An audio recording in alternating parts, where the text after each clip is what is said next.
Okay, welcome everybody to Audit and Governance today, 30th of July. We're live webcasting, so please use your microphones and remember to turn them off when speaking, and also mute phone, which I'm going to do while I'm talking at the same time. To the agenda, are there any apologies for absence, Amelia? Thank you, Chair. Yes, we received apologies of absence from Councillor Hancock. Thank you. Okay, thank you very much. Right, minutes. So let's take a look at item 2, the minutes of the meeting of the 26th of March 2025. Are there any comments about the minutes? Yes, Councillor Abbott. If you do a look at minute AG 36/25, and just above that is resolved 2. So it's actually from 35, I guess. Note any key issues, which probably should say arising.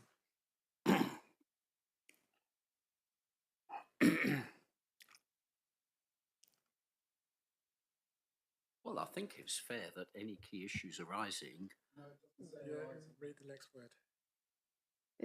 There's just a small typo, Just Chair. missing an I. Yes. As I said, I think it's fair to note that any key issues arising are noted and approved. Some people do have such very deep detail, so fantastic. Well done for spotting that. Did anyone else spot that prior to the meeting? Right. Okay. With that changed, are there any other comments? Okay, no other comments. So let's take the minutes of the 26th of March 2000. Right, I've just seen there's something here. Could it not be the minutes of the meeting of 26th of March 2026? I'm reading your notes here. They say 2025. Okay, it does have. Right, it does say 26. In my notes, it says 25. No worry. Okay, all agreed? Okay, approved. Excellent. Thank you very much. Urgent business, item 3. Apologies. Can you just go back to there's some decisions notes to be agreed from the sub-hearing? Yes, I beg your Thank pardon. you. Oh, yes, decision notices arising from the Code of Conduct hearing on the 9th of April and the 2nd of July 2026. So we note those decisions. Thank you to the members of this committee that spent time in those Code of Conduct meetings. That's appreciated. Item 3, urgent business. There are no items of Chair's urgent business. Item 4, division of the agenda. I'm not aware of any reason to divide the agenda. Is there anything that we need to look at? I don't think so. Okay, good. All right. Item 5, declarations of interest. Members, are there any declarations of interest for these items? No. Okay, good. Item 6, draft statement of accounts and draft annual governance statement. 17 to 172. Right, Councillor Rake is not here. He sent his apologies. I think he might be coming a bit later or something. I'm not sure. Yes, that's right, Chair. He's got a meeting at Devon County Council this morning, but I'm happy to introduce the item, Chair, if that's okay. Yeah, that would be very good, Mr. Buckle. Thank very you. much. So yes, this is the main item on today's agenda. It's our draft statement of accounts and our draft annual governance statement for the last financial year, 2025-26. You can see there in terms of the executive summary, we had a net underspend, a surplus of 113,000 for 25-26. So through effective budget management, overachievement of our income targets and efficient management of costs, that equates to 0.8% of the net budget for last year, which was just over 14.14 million. In accordance with the Accounting Code of Practice, that surplus goes into our unearmarked reserves, so they now stand at 2.3 million as at the balance sheet date. In terms of are there any new things in the accounts? We have got indexation of non-investment assets coming into the 25-26 Accounting Code of Practice, so those are some new requirements. That is around the valuation of property, plant and equipment assets. So from the 1st of April 25, we are required to undertake a full revaluation of non-investment assets every 5 years and to update the carrying amount. So we have agreed an approach with our auditors around that, and that's around indexation of those non-investment assets. We've also got, obviously we have to produce our accounts in accordance with the Statement of Accounting Practice, but what we also do every year is try to put that into a user-friendly format of sort of 4 or 5 pages, which is our draft summary accounts, and those are attached to the report as well. We've also got our draft annual governance statement for 25-26. What happens now that we've published our draft accounts by the 30th of June, is we have Bishop Fleming, our external auditors, over the next couple of weeks and months, they will go through and do a full audit of that and then bring that back with their audit opinion and their audit report to the meeting in October to the Audit and Governance Committee. In terms of revenue expenditure, there on page 20, so we did have some extra treasury management income in 25-26. We had an extra 457,000. That was mainly due to interest rates not falling as quickly as anticipated. Bank of England have kept rates at 3.75%. And in 25-26, we also had a net underspend of 222,000 in our waste and cleansing service, and that was mainly due to a reduction in agency staffing costs and fuel costs. We did have some extra costs as well, so things like temporary accommodation, insurance, IT costs, and we did have some additional costs with regards to repairs and maintenance, staff training and ICT hardware. In terms of capital expenditure, that's listed there on page 21 around our capital projects for last year. And in terms of our reserves, our general fund balance on earmarked reserves is 2.3 million and our earmarked reserves are just under 14 million. We will be bringing to the executive in September an update on the medium-term financial strategy. As part of that report, we will also bring an update on reserves. So Pauline at the moment is going through each of those reserves. There is a list of the reserves in the accounts, and we are modelling those over the next 2 years, so 26-27 and 27-28, to show what the predicted balance is on those reserves, and also what are the commitments against those reserves which members have already approved. So that will be a report back to the executive in September. We've also on page 25 and 26 of the agenda, we show the balances on the collection fund. So you can see there for 25-26 in terms of council tax, we have a 5.7 million surplus on the collection fund. So this is where we have collected more council tax than we had budgeted for. Our collection rates are very high, both in 25-26 and 26-27. And the South Hams District Council share of that 5.7 million is 687,000. Now, the majority of that we have already distributed in 26-27, so over 4 million of that 5.7 has already been distributed out to the major preceptors. In terms of business rates, you can see that's moved from a small deficit to a surplus position. The accounting for business rates, that is dependent on things like rate relief, which is announced by government. So depending on when there are government policy decisions, that the accounting for that flows through that business rates collection fund. I'm very happy to take any questions, Chair. Thank you. Yeah, thank you very much, Lisa. That's a very good summary of the very long document, so appreciated that. Yes, Jed, that's Hello. Sorry, I apologise for coming back to car parking and ferries. It seems to be a favourite subject of mine. So in there was additional income from car parking and ferries. It's just the wording of it. It's a very, very sensitive subject.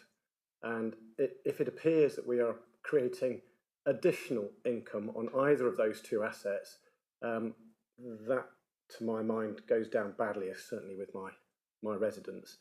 So could you explain why there is an additional income over and above, that's how it's described in the text? Because it would be nice if we can match the income to the needs, not have an excess or an above target revenues. Yeah, so every year we do, it's part of the government's transparency code, we do a car parking account that we have to publish on our website. So that is on our website each year. And what that shows is that the income from car parking and the expenditure, it shows the difference between the two. And then any remainder, so if there is more income than there is expenditure, that is spent on the public realm. So that includes things like public toilets. That is explained in that transparency statement that we have on our website. So it's not just purely car parking sort of maintenance and repairs and renewals. It is the general public realm. So that would include things like street cleaning. So all of that is explained in that statement that we have to put on our website every year. But we can certainly look at the wording and make that clear around car parking. Yeah. Okay, so I understand. It's nice that we do have that ability to be able to provide extra income for other services. I'm just acutely aware of how sensitive, particularly my location is, to the increases in prices that have taken place. So in my view, it is, my humble opinion, it would be better that we were making the revenues that we were asked to make, rather than making extra income in those areas. It would be removing individual. People are paying heavily for the ferry and for the parking already. They don't want to see that there's extra income being generated that should really have remained in the sort of gone into reduction of pricing or something like that. So I'm trying to suggest that we carefully look at the way the pricing is done, so that we don't generate extra income in those areas. It should be, in my view, it should be. I'm going to call it net. Yeah, Councillor Vardy, maybe I'll see if anyone else wants to come in. Councillor Creswell. I think it's a very fair point, because the punters just see a handout from their hand and pocket straight to the council in these activities with the ferry and the car park. It's a very it's almost emotional, you know. It's and I think if the prices are going up or have gone up, maybe there needs to be some outreach about that on the ferry. That do you see what I mean? It's almost like I do. I think if we look at the transparency statement that we've got on our website, that show, because it's not just that we've got additional income, we've got additional expenditure as well, and it's not just revenue expenditure; it's capital expenditure. So we are spending money on car parking resurfacing. That's part of the capital programme. We are spending money on things like street cleansing, the public realm, so things like, you know, benches. And so in that statement that we put on our website, which is a legal requirement, we explain that. I understand. It's just that has just got that up.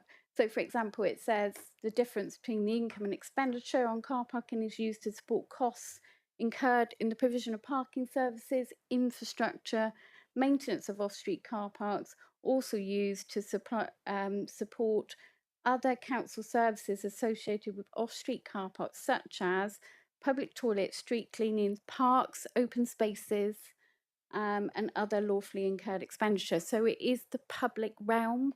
It's not just looking at car parking in isolation. Yeah, I think let's see. Let's have a broader debate. Let's see if other people. Oh, yes. Yeah. Thank you. Councillor Abbott. I think, Jen, you have no problem understanding that wider argument. You're just after a form of words. I wonder whether you could suggest a form of words that would adjust the particularly difficult ones that you see, and see if it's acceptable. It's not can't all be the legal wording that's the issue.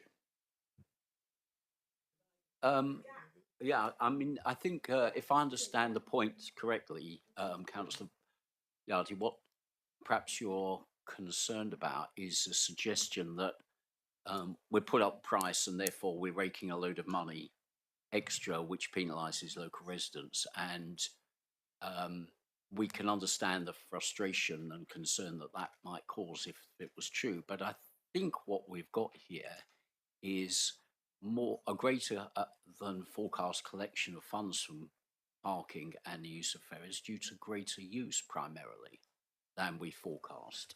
And if that's the case, I see some nods from my colleagues. If that's the case, I wonder if we could just make that point more clearly in the document.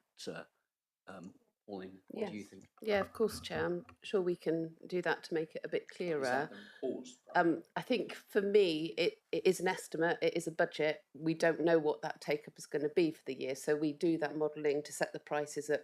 But it's tricky to forecast that for the year, I guess. We do the best we can in terms of an estimate.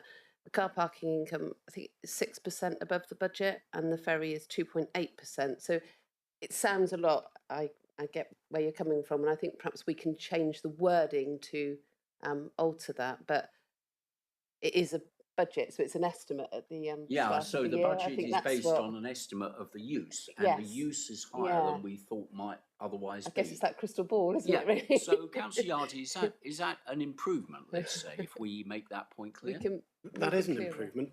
I'm going to make another point that the estimates were based on. So if we go back to last year, last year's estimates were based on the previous year, which was end of COVID. So as we were coming out of COVID, the car parks were not being used as much, but they were about to bounce back. So all I can say is that perhaps the estimate that we used perhaps under-described some of the bounce back that we might have seen. That's one part of it. The second part of it, this does form part of the discussions about permit reviews and such like. So it is vitally important that these estimates are the best that we can provide, because the emotive subject of parking is very, very sensitive, and we do have to have those assumptions underlying that estimate, and therefore the amount of revenue really carefully analysed, carefully understood and validated. Yeah, I think those are valid points. So I would ask that we, if we can, modify the wording that says, if this is factually correct, I hope it is, that the excess income over budget is largely due to a high volume of use, which is hard to forecast at the beginning of the year. And secondly, going forward, we do our best to base, future forecasts on what's happened most recently. But I think the broader question on car park fees and charges and permits, Councillor Yardy, is not really a matter for this. I think it needs to be taken up by, the executive member for parking. I think is Councillor Brazil. I agree. No, is it Councillor Abbott again? Is it? Oh, I'm so wrong. I'm so sorry, Councillor Abbott. Yeah, over to you then. What's your answer? Well, having volunteered that you are responsible. Only if you want to. I don't want to at this moment. Thank you very much. But I'm sure these discussions are ongoing, as indeed, you mentioned Councillor Brazil, he's in Dartmouth as we speak. Yes, we'll work at this subject. Thank you very much, Lee. Perhaps you could at least take note, or perhaps even have a further discussion with Councillor Yardy, who obviously feels strongly and probably has a good insight into these issues. Okay, thank you. All right, Councillor Yardy, thank you for that. Do feel free to come back to that topic every time we meet. All right, are there more questions? Yes, Councillor Abbott. Yeah, thank you. On council tax collection fund, we're 8th on getting the funds in. This is 4.4 and 4.5, which you sometimes play down as saying we're in the top quartile. We certainly are in the top quartile. There must be another word that would describe being 8th out of 296. So this is great, and for your part, thank you. Then to discuss that, then we had an advantage in that we were aiming for a target of about 98.25 and got 98.51. I hope we're not going to set the target at 98 at the higher 0.51. Can we keep going at 98.25 and then we can have a bonus again next year? We have lowered our target for 26-27, so we've lowered that 98.25 down to 98%. The reason for that is we are seeing about a 0.5% reduction nationally in council tax collection rates because of the cost of living. So we felt it prudent to reduce that target from 98.25 to 98%.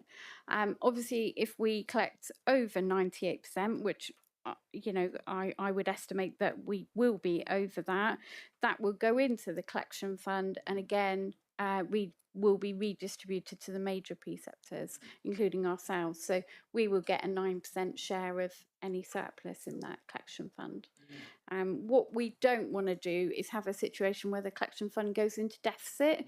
So some districts or billing authorities, if they set a very high collection rate, what they can find is if they can't collect that, the collection fund then goes into deficit, and you are then going back to the major preceptors such as county fire and the police to ask them to contribute towards that deficit, and that gets very difficult. So we do tend to, you know, make a best estimate what we think our collection rates will be, but definitely nationally the picture is collection rates are slightly dipping because of the cost of living.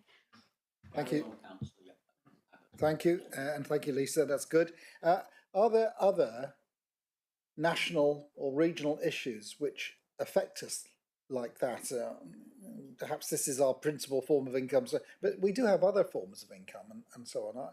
Are we affected by the goings on? We're very, in terms of treasury management income, we're very affected by what the bank base rate is. So what we can achieve very much tracks what base rate is. So if base rate goes up or goes down, that does affect our treasury management income. We have a strategy where we only invest in banks and building societies in the UK. Some other larger authorities may invest in overseas banks and building societies. Our strategy is not to do that, but you can get higher rates of return if you adopt that strategy. So any sort of national trends we obviously keep an eye on. Both myself and Pauline, we meet with our Devon colleagues on a regular basis, so if they've noticed any trends, you know, we tend to look at our budgets. And are those the significant sums, whereas rental income for the commercial property we have just remains fairly static, to be honest. Yeah.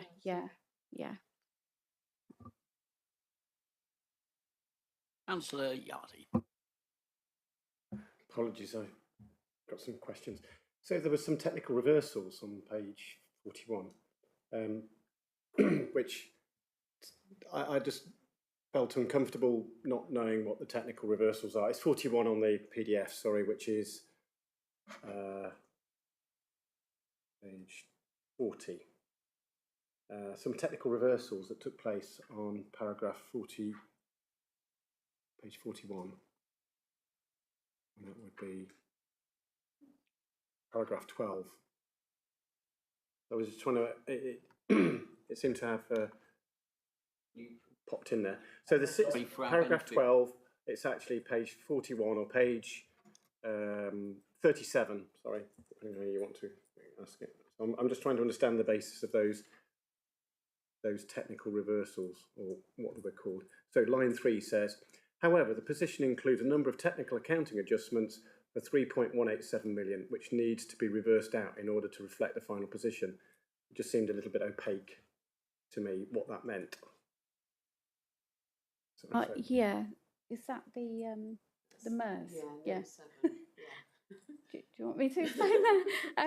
Yeah, so there is a technical statement called we call it the MERS, but it's the movement in reserve statement. So that would reverse out things that have gone through our accounts, that's gone through expenditure, but it's not something that belongs to us. So, for example, if you have disabled facilities grants, those would go through our accounts as expenditure. This is where we provide grants for people living in their own, to enable them to live in their own home. But because that expenditure, it's not an asset of the council, we have to reverse that expenditure back out again. So it gets reversed through what we call the MERS. So if there are grants like that, whereby it's not providing an asset for the council, you know, if we've provided a grant for a stair lift in somebody's home, that's not increasing the assets of the council, we have to reverse that back out again through the MERS statement. So there are capital grants like that we've got to reverse back out. We have things like the HUG funding, the homes upgrade grants, so it's capital grants like that we reverse back out. I get it, thank you. I've got another question. Page 44, which is, it's the paragraph 28, which is about bad debt.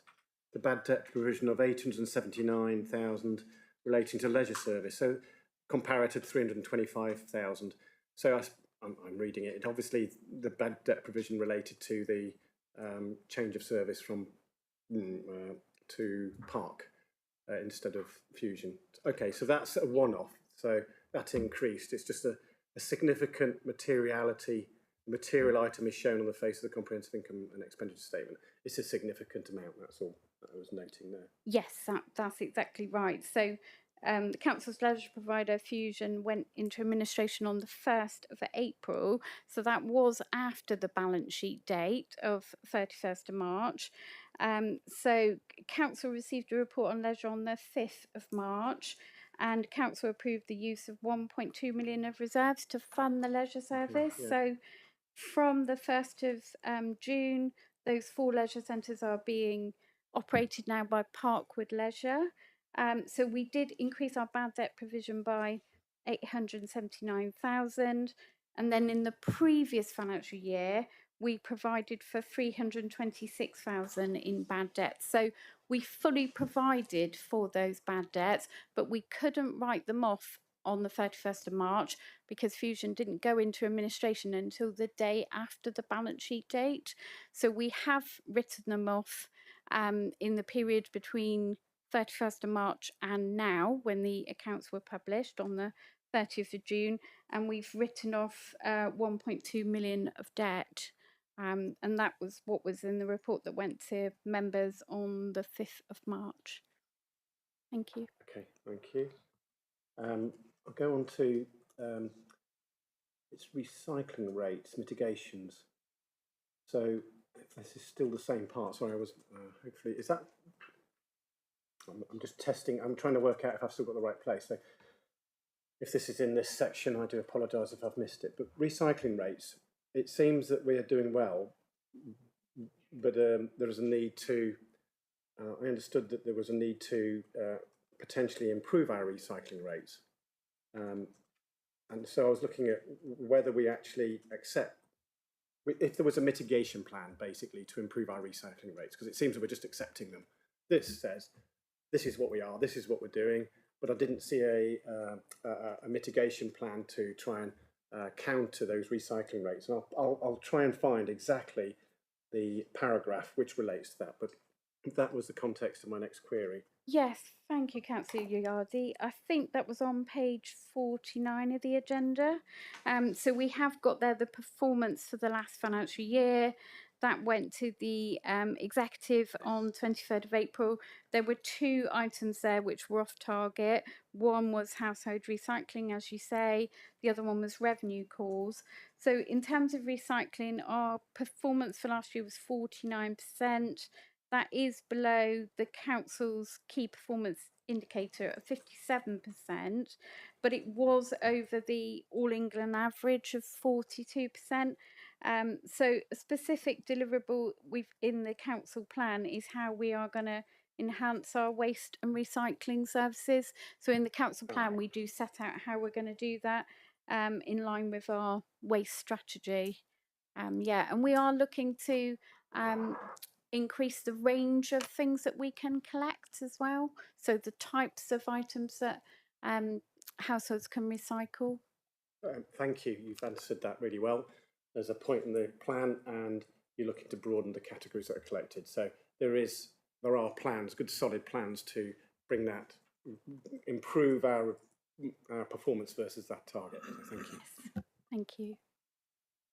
Yeah, thank you, Councillor Hardy. Some very good points there. Appreciate that. Right, are there more? Councillor Steele, yes, please. We talked about this before, Lisa, but maybe perhaps can you explain what's the business rates collection? So the fact that the business rates collection fund has moved from a 0.116 deficit to a 1.7 million surplus, but there is still a business rates collection fund deficit. So how do those two statements correlate with each other? Thank you, Chair. So what we're looking at then is 2 different aspects, if you like.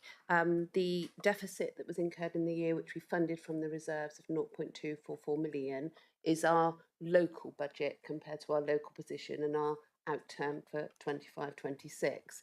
That's separate to the collection fund itself, which is looking at the overall position, including central government, Devon County and the fire, and it's impacted by government decisions. So, for example, the recent announcement that pubs will be granted a 20% discount or rate relief, that all flows through the collection fund, but it's a timing thing. So I understand it looks confusing, but it's just a mismatch in terms of timing and what you're looking at there, the 2 different aspects.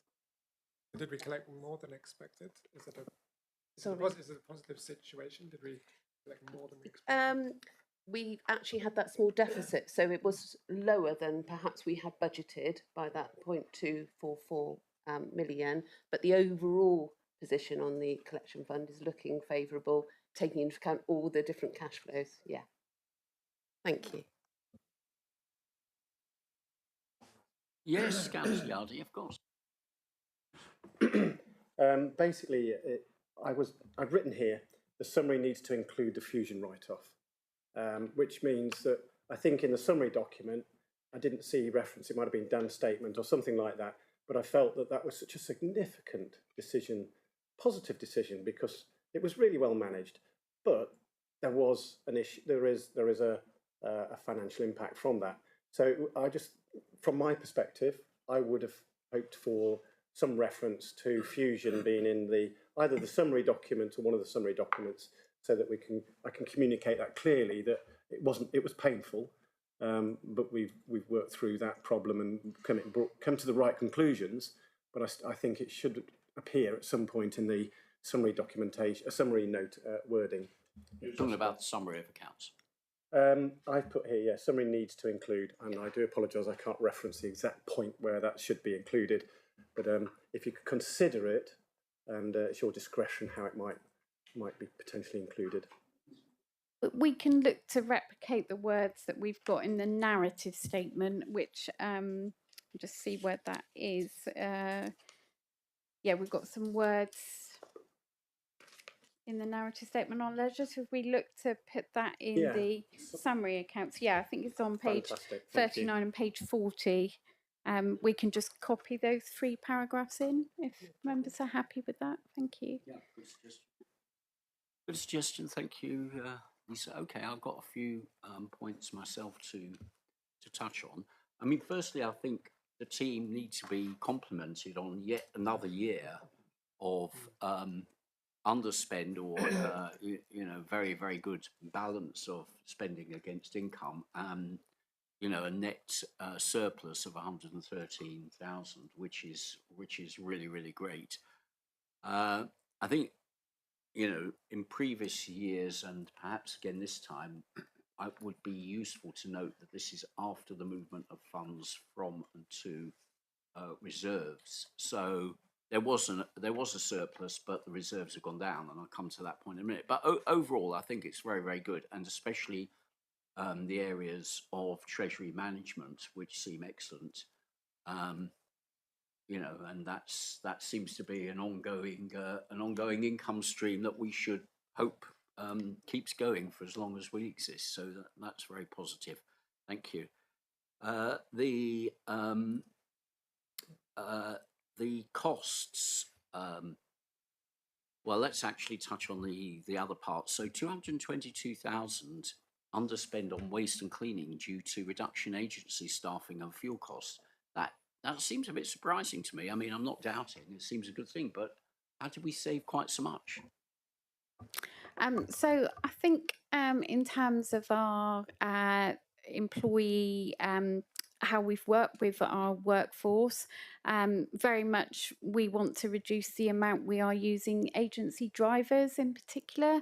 And Stuart, as the head of service for waste, he's worked with the workforce really hard in terms of looking at the way we can manage the rounds, and manage the fleet so that we don't have to rely on agency drivers. And obviously that's brought the cost down as well. So that has been a concerted effort. I think around fuel costs, obviously prices have come down around fuel, so we have benefited from that. But again, that can go up as much as it can go down. So we try to keep a little bit of contingency out there around fuel costs, because it can be very much susceptible to what's happening, in the world around fuel costs. Okay, thank you, Lisa. That's good. I mean, I appreciate. It sounds like the waste team and management doing a very good job in reducing the extra headcount requirements. So that's good to hear. Right, now to the other side of the coin, where there's some overspend. I mean, some of this is unavoidable. The homeless accommodation or temporary accommodation is obviously out of our control, but things like insurance and technology, software, and support costs. I think we've had this before, where they were overspends in previous years. So are we doing something to try to manage that or predict it a little bit better? I mean, it shouldn't be really unpredictable within the year, should it? How can we do a better job there? Yes, thank you, Chair. So with regards to ICT contracts, what we have seen, and again, this is a national trend, is that inflation on IT contract costs are going up at least by 10%. And speaking to Mr. Munyu, who's the director responsible for IT, the other thing that's impacted it has been the boom in AI. So that has significantly started to increase IT costs, he said.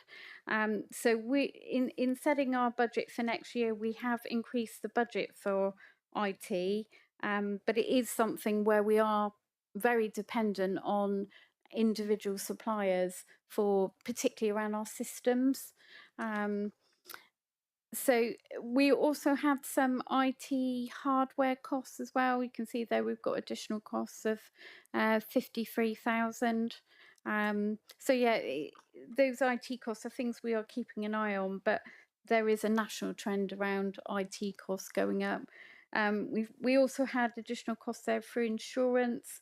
We've done a big procurement exercise around insurance for, is it a 3-year contract, Neil? It's a 3-year contract, yes. And what we've seen from doing that retender exercise is that our premiums will come down for the current financial year in the next 3 years. So that was a really beneficial exercise to go out and procure all our services.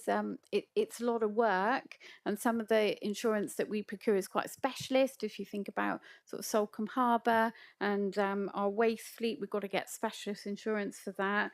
But yes, that tender exercise does mean that we can start to reduce our insurance budget for next year, but that's unfortunately not the case with IT.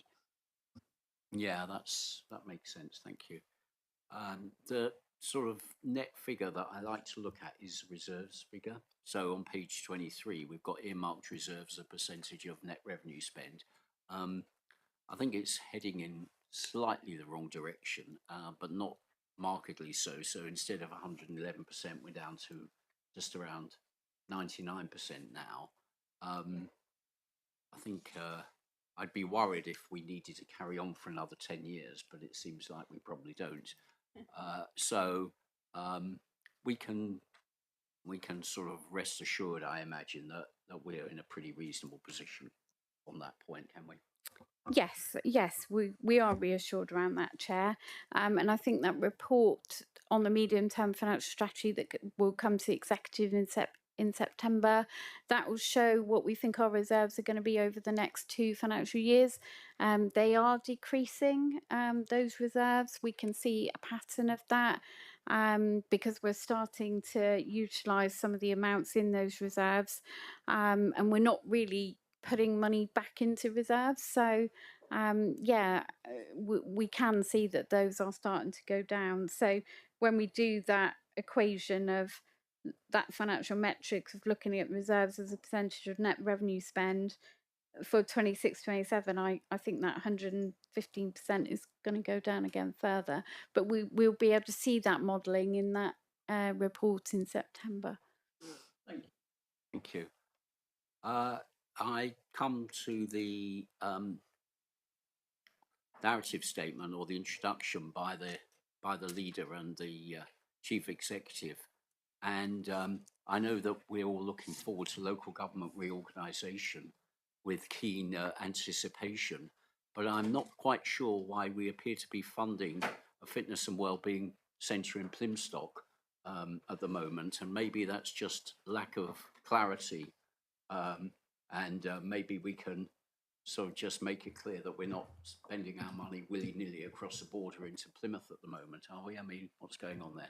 Oh, I think Alison wants to comment here. I can answer that. It's actually in South Hams. It's a bit of a strange one. It's right on the boundary, and the building that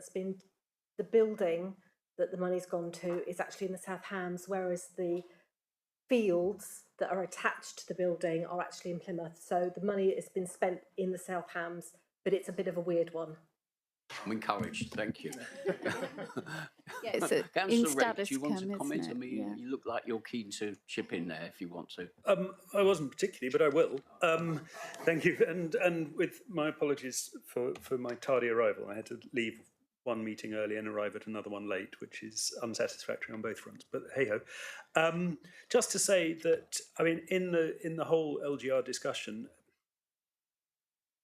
we will remain after LGR as a family of local government, and the precise citing of assets is to that extent irrelevant. It will still be a local government asset, and which branch of local government holds it is. So, I mean, I think, you know, the notion of our money and their money, and I mean, it is a bit of a red herring. And if now is the right time to build that facility, then it's the right time. Simple as. Councillor Nix. Whilst I absolutely applaud your point of view, Councillor Lake, in this instance, that's not the problem. The money was spent in the South Hams, and we just need to make sure that people realise that South Hams has spent their money in the South Hams at this point, or in that financial year. Yeah, I think that's fine. We can absolutely clarify it in the final version, I think, Lisa, can't we? And it was Section 106 funding, which is place-based anyway, regardless of local authority boundaries. Yeah, I think, you know, I agree with you, Councillor Rake, that, you know, it's for the benefit of the community. But in terms of our report, it will be tidier, let's say, to be clear that this is in the South Hams region. I think it's just a bit confusing potentially. Anyway, it's not a very big point, but I think that's clarified it. And in my opinion, it would be useful to just change the wording a tiny bit. If that's okay and people don't find that too difficult. But thank you for your clarifications there. Just moving on, I've got a question on page 43 about pensions. We don't seem to have had a massive change here, and I don't know, Lisa, if you want to just update us on what's happening on pensions. I mean, we did have a good briefing on that, and we sort of concluded that there wasn't really much control that we had from our side, but still, it seems to be affecting us a little bit. Is there any relevance to these figures on pensions? Yes, thank you, Chair.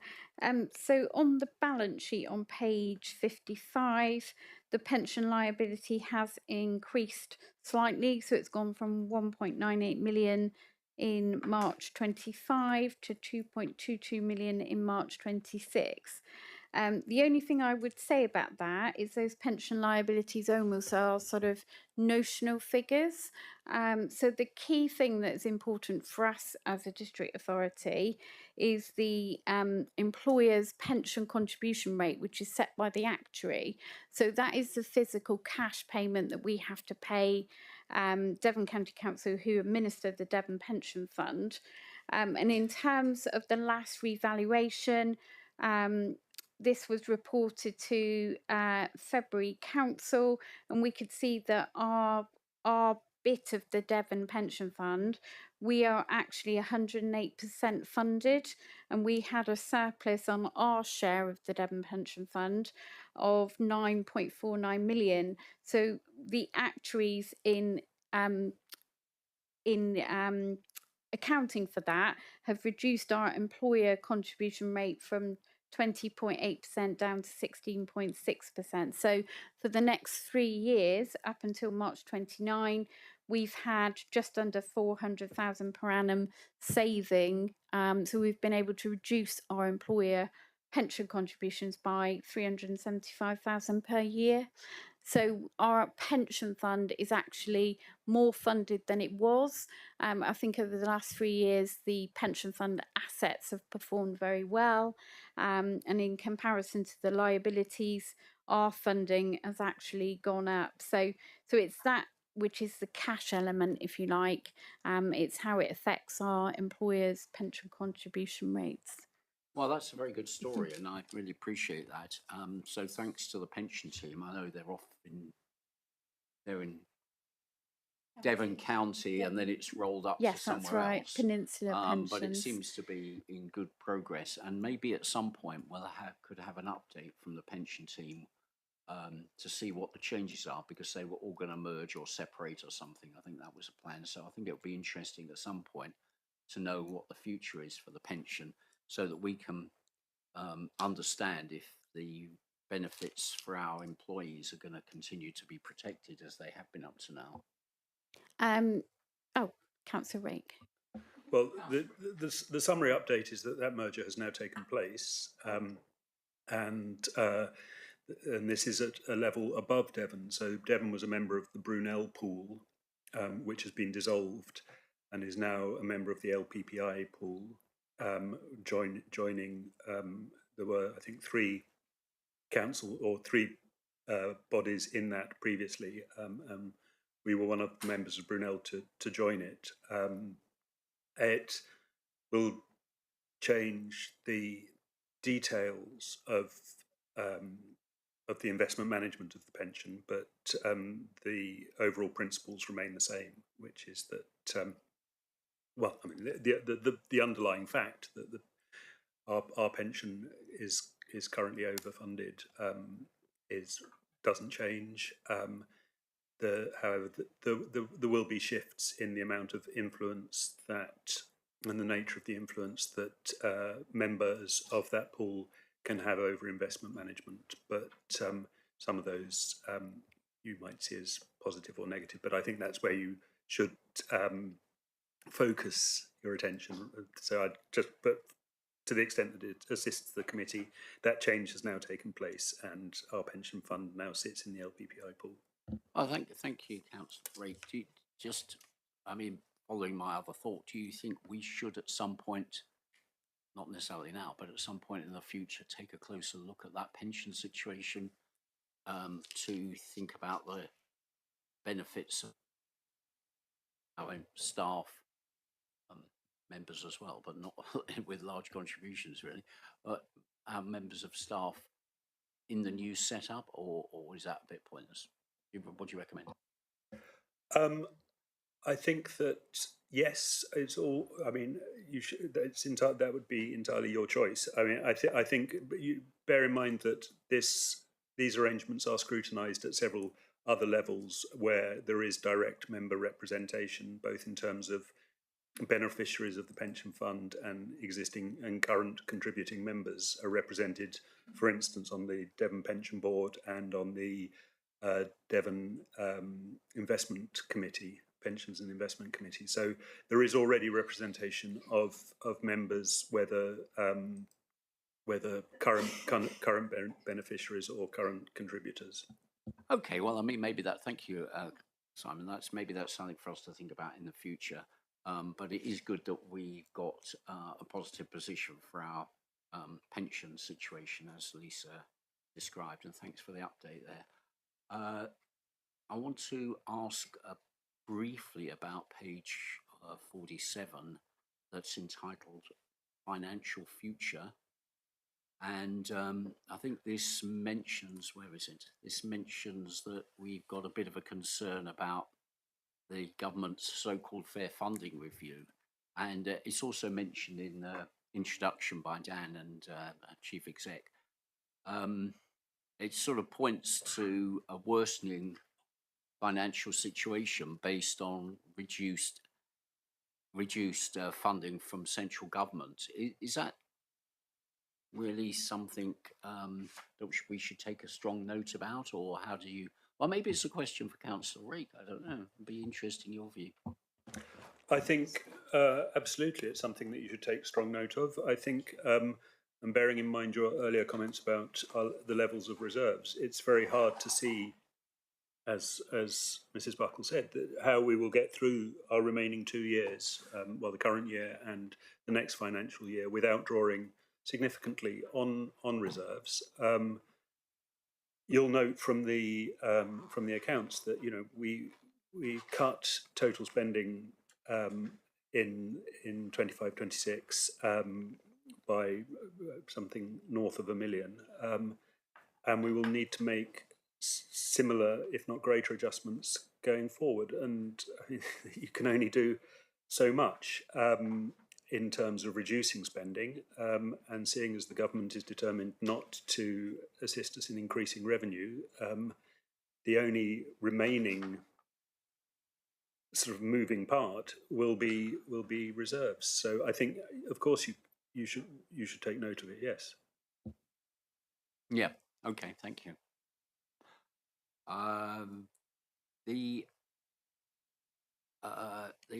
The summary accounts seem to be a very good description of us and our financial situation in a small number of pages. I wanted to ask, I don't really understand why the spending on community services, the very top line, so I'm on page 151 here, why the spending seems to have gone down from 14.6 million to 11.6 million. Is that sort of a real change in our spending, or is that sort of to do with adjustments, or what's actually, or have we reduced the actual service provision? It's very clear in this. I mean, the good thing about this summary is it's very, very clear what's happening, as opposed to the other 150 pages where it's slightly confusing. So what's happening here? Can we understand? Thank you, Chair. Thank you. I believe there is a supporting note. There definitely is in the main accounts, which just explains to the reader, because as you say, it does look like a big reduction. Unfortunately, you've got notional changes there, which Councillor Yardi referred to earlier with regard to reversal of things. You've got some notional capital charges in there in 24-25 of 1.2 million. So it's not real expenditure, it's our capital depreciation charges, which are notional and are reversed out as you go along, but they have to be shown in the net cost of services to show the true cost of those services. In addition, there's a reduction there because of the receipt of the extended producer responsibility grant that we received in 25-26 of £1 million. So, and additional fees and charges as well. But it's a combination of different things, but they are quite big figures. So, absolutely, that's the reasons why, Chair. Okay, thank you, Pauline. I mean, I'm wondering whether anybody else agrees with me that we might want to see a bit more clarity on reason for that change, or do you think that's sufficiently Yeah, I described think it's in the on document? page 152, Chair. It's the little 2 stars. Right. Oh yes. That tries to explain that. Oh, okay. Right. The reduction of 2.9 million includes a reduction in capital charges of 1.2. So capital charges, that's your notional depreciation. We could put that in brackets if that helps explain what capital charges are. Yeah, I mean, I think also the reduction in net expenditure reflects a receipt of extended producer responsibility in 1 year,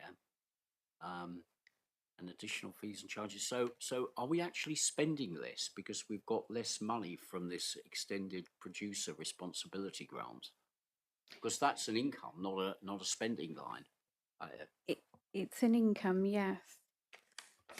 So that is why part of the reason why it's gone from 14.5 down to 11.6. So though we've got that additional income in, part of that would be offsetting the reduction in the sort of fair funding assessment which we had. So reduction in government grant, part of that was partly compensated by the fact we were getting, I mean, that's a grant which is specific to the waste service around trying to reduce the amount of packaging nationally. We're not guaranteed that extended producer responsibility year on year, so it's just it's a grant we are hoping that we will get every year, but that's not been confirmed by government. Okay, so in simple terms, we've probably spent roughly the same amount of money, but we've had less of a grant. So it looks like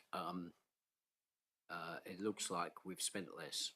That doesn't quite make sense to me. Chair, you'd also have maybe I've explained it wrong. Sorry, you'd also have the saving there that we talked about earlier in terms of the waste service, a reduction in the agency staff. So that would be shown as a reduction in expenditure as well. That would be part of the reason. I think in that 14.5 of the previous year, you would also have things like capital grants. So it is affected by things like how much money we get from the Better Care Fund for disabled facilities grants. That would all be in your community services line, as would things like warmer homes grants. So it's not just revenue spend, it's capital expenditure that goes in there as well. So that's what complicates it, I think. The note, I didn't explain it correctly before. The grant's gone up, not down, so it looks like the spending is less. Yeah, I mean, it's sort of back to the point that the spending and the grants are sometimes merged together, but sometimes not. Yeah, we have to show it in accordance with the accounting code of practice, which is not always as clear as we'd like it to be, I think, but that's the law, and that's unfortunately how we have to show it. It is confusing when you've got expenditure, like I say, like Better Care Fund or Warmer Homes grants, where you've got to put it through your income and expenditure account and reverse it back out again. So unfortunately, it's just the complexities of local government accounting. Okay, Councillor Dennis, help us. So ideally, when it lists the things that money has been spent on, it would also say offset by grants, which would make sense, because it looks like we're not spending as much money on the things that our residents expect us to be spending money on, like grounds maintenance and waste and recycling, etc. So I agree with you, it's confusing. And so how does that relate to the bit at the bottom where it says income from government grants? Can that be matched up? Because, oh, sorry, you're asking.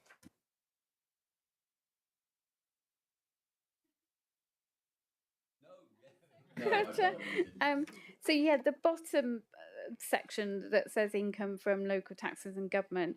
So that is your core funding. So that would always be government grant, council tax, and business rates. Those are the three elements that would make up any council's core government funding. In addition to that, you would get separate revenue grants or capital grants that would also offset either some of your capital expenditure or some of your, for example, the extended producer responsibility. That wouldn't be shown in that bottom part of page 151 because it's not core funding. It's a funding stream that's come from DEFRA, so it's not from central government. In the accounts, there's a whole list of government grant funds. I'll try and find the page that we get. We get many government grant funds, so it is quite difficult we've got a note in the accounts of all the grants we've received, but that bottom part of the statement always just goes back to your core government funding. So when you set your budget, you always have to balance that to those items of council tax, business rates, and government grant. And every council would show it in that way, I think. Okay, that sort of makes sense. Yeah, Councillor Rake, are you able to? Well, as shed they say light? in the canoeing world, you can't have your kayak and eat it. I mean, this committee requested a summary set of accounts, and obviously that automatically implies a loss of detail because you're summarising, so you can't put everything that's in the main set of accounts in the summary set of accounts because then it won't be a summary. Indeed, I think we so to that extent, there are some trade-offs between absolute precision and what I thought was the original purpose of the summary set of accounts, which is to give an overview of the council's financial position. I think, I mean, I agree with you.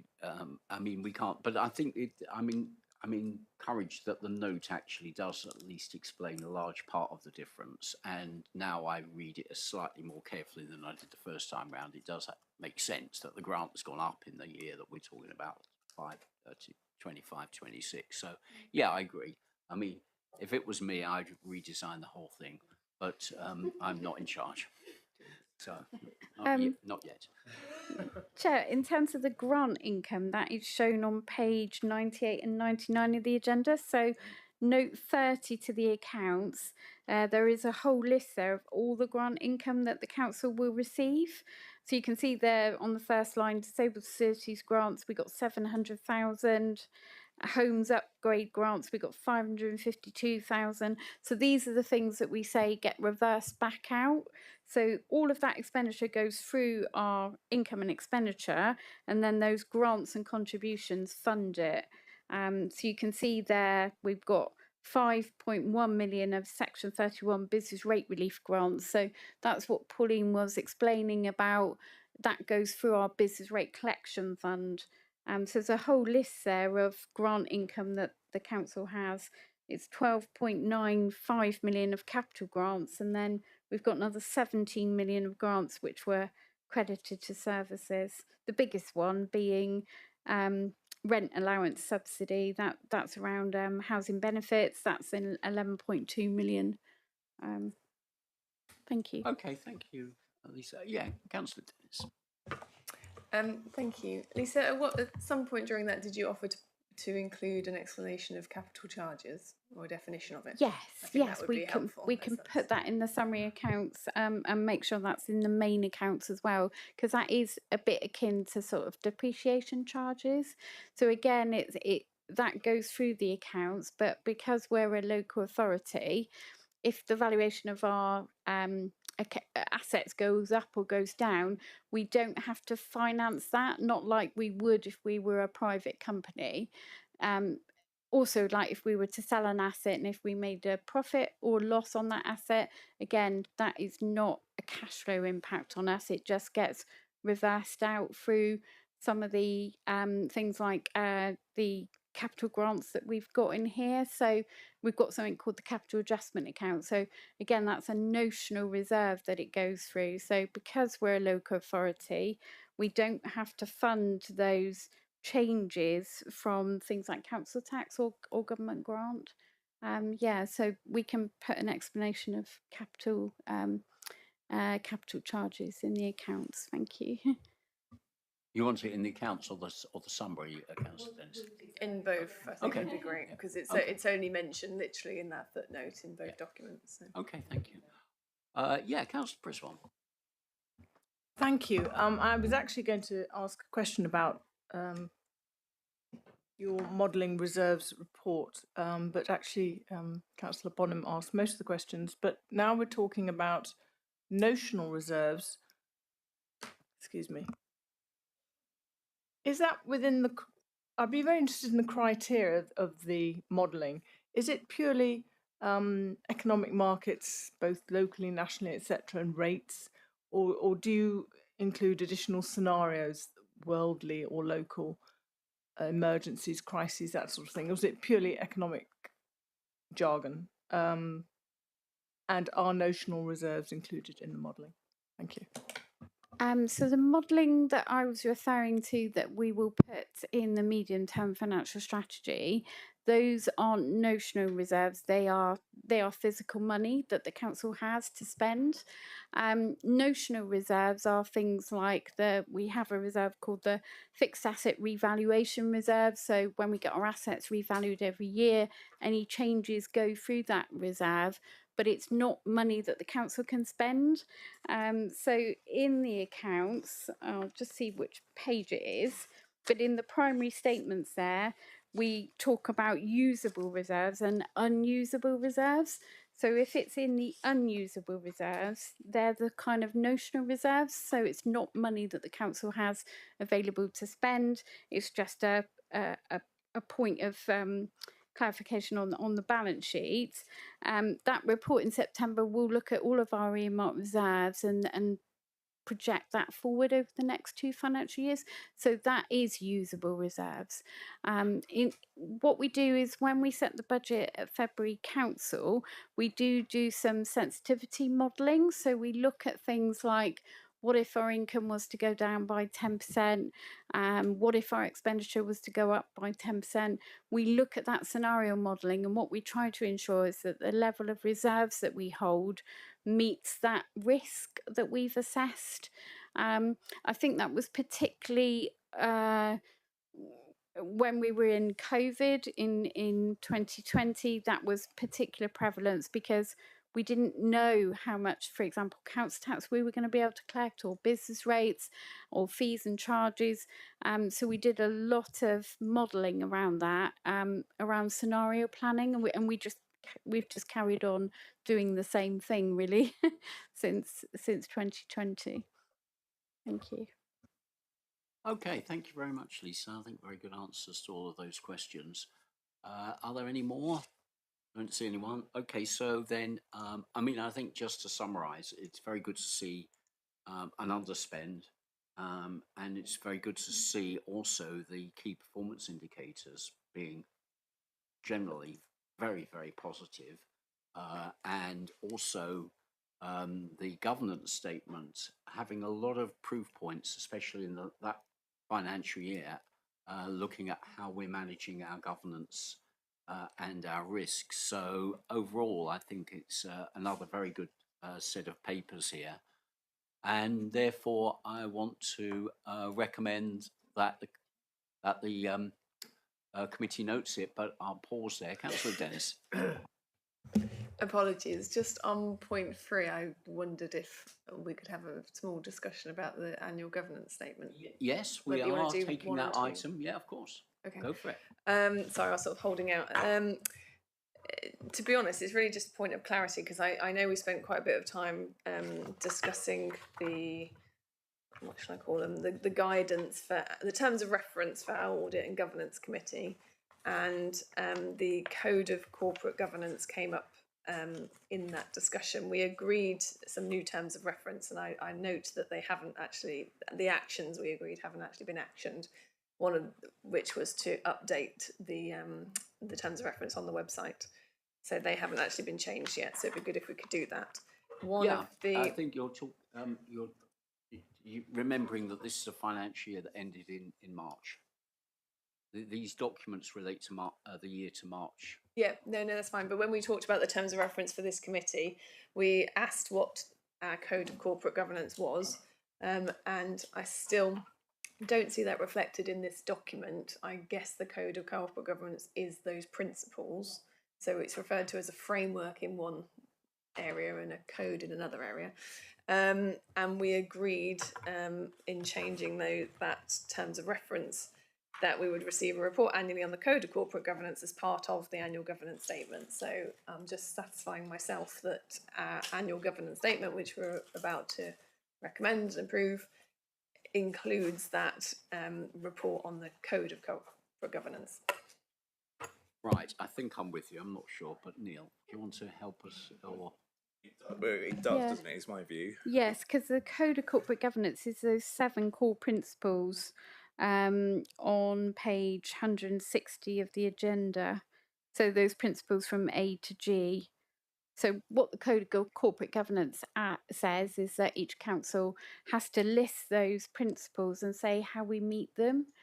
And that annual governance statement also gets audited by Bishop Fleming, so they will go through those 7 principles and see if that, how we have demonstrated that we've met those principles, see if that accords with their understanding of the council. So if we've written something against those 7 principles which they don't agree with, they would highlight that to you as members of the Audit and Governance Committee to say, well, the annual governance statement said this, but we don't think that's true for this council. So when they've looked at the annual governance statement in the past, they've asked us to change a couple of words, I think, in terms of additional clarity. But in the main, they've been happy with how we've evidenced we've met those 7 principles. But that is something they'll look at as part of this year's audit.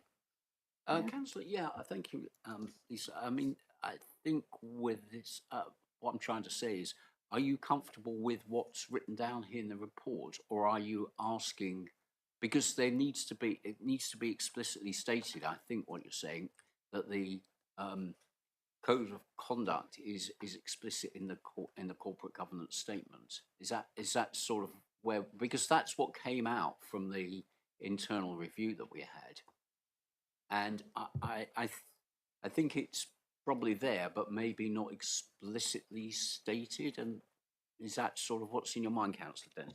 Yeah, I think it's just from a transparency. You know, we've spent a lot of time talking about the summary of accounts. In our constitution and in our terms of reference, we refer to a code of corporate governance. If I was a resident and searched South Hampshire District Council's website for the code of corporate governance, I wouldn't find it anywhere. Because we're not referring to it as that in any of our documents or reports or anything. We're referring to it as a framework of 7 principles. So it's just matching up the terminology, really, I think. Neil, what's your thinking of that? I mean, do you agree? Absolutely. We can take that one away. We can probably look at tweaking some of the words in the AGS or the draft AGS. It's a national framework, isn't it? So it's the same for every council. But I think if we can cross-reference them, I'm sure we can just put a link on the website somewhere to that. Yeah, I do think based on our earlier discussions of all of this, it will be really, really clear if the corporate governance statement or the annual governance statement made it clear that this is an expression of the council's code of corporate governance. I think I've got the wording right. Unfortunately, our auditors don't like us putting links in our documents because they say if we put a link in, they've got to audit the link. So unfortunately, we can't put a link to the Code of Corporate Governance in the annual governance statement. But I'm sure we can find a way of. Well, I think we don't need a link. We just need to reference the words. I think we just need to reference that this document expresses the annual update on the Code of Corporate Governance. Yep. Sam, Dennis, Councillor Dennis, thank you very Yes, much. I'm very happy with that. And if we can just make sure that those terms of reference on the website for our committee are updated to what we agreed back in whatever meeting it was. Yeah, back in December. Yeah, I don't know if the website's been updated, but I have heard that there's a bit of delay in that. I thought it had been, Chair, but I will check that after the meeting. Okay, yeah, thank you very much. That would be good. Okay, then with that, then are we happy to note the following documents: the draft statement of accounts, the summary of accounts, and the draft annual governance statement for the year ended 31st of March? Are those in favour? Yeah, thank you very much, committee. That's appreciated. Okay, yeah, good discussions on that. So let's try and get one more item in and then have a little break, shall we? So item 7, then, progress on the internal audit plan and annual audit opinion. And so we do have Councillor Rake here now, and so perfect timing to update us on all of this. But we also have Joe McCormack. Yeah, thank you very much, Joe, and team as well. So appreciate you coming to answer the detailed questions, I presume. Councillor Rake, over to you. Well, Chair, I think that recognising that audit, both internal and external, is essentially an independent function, I'll defer to Joe to introduce this report. Very well said. Through you, Chair. Thank you.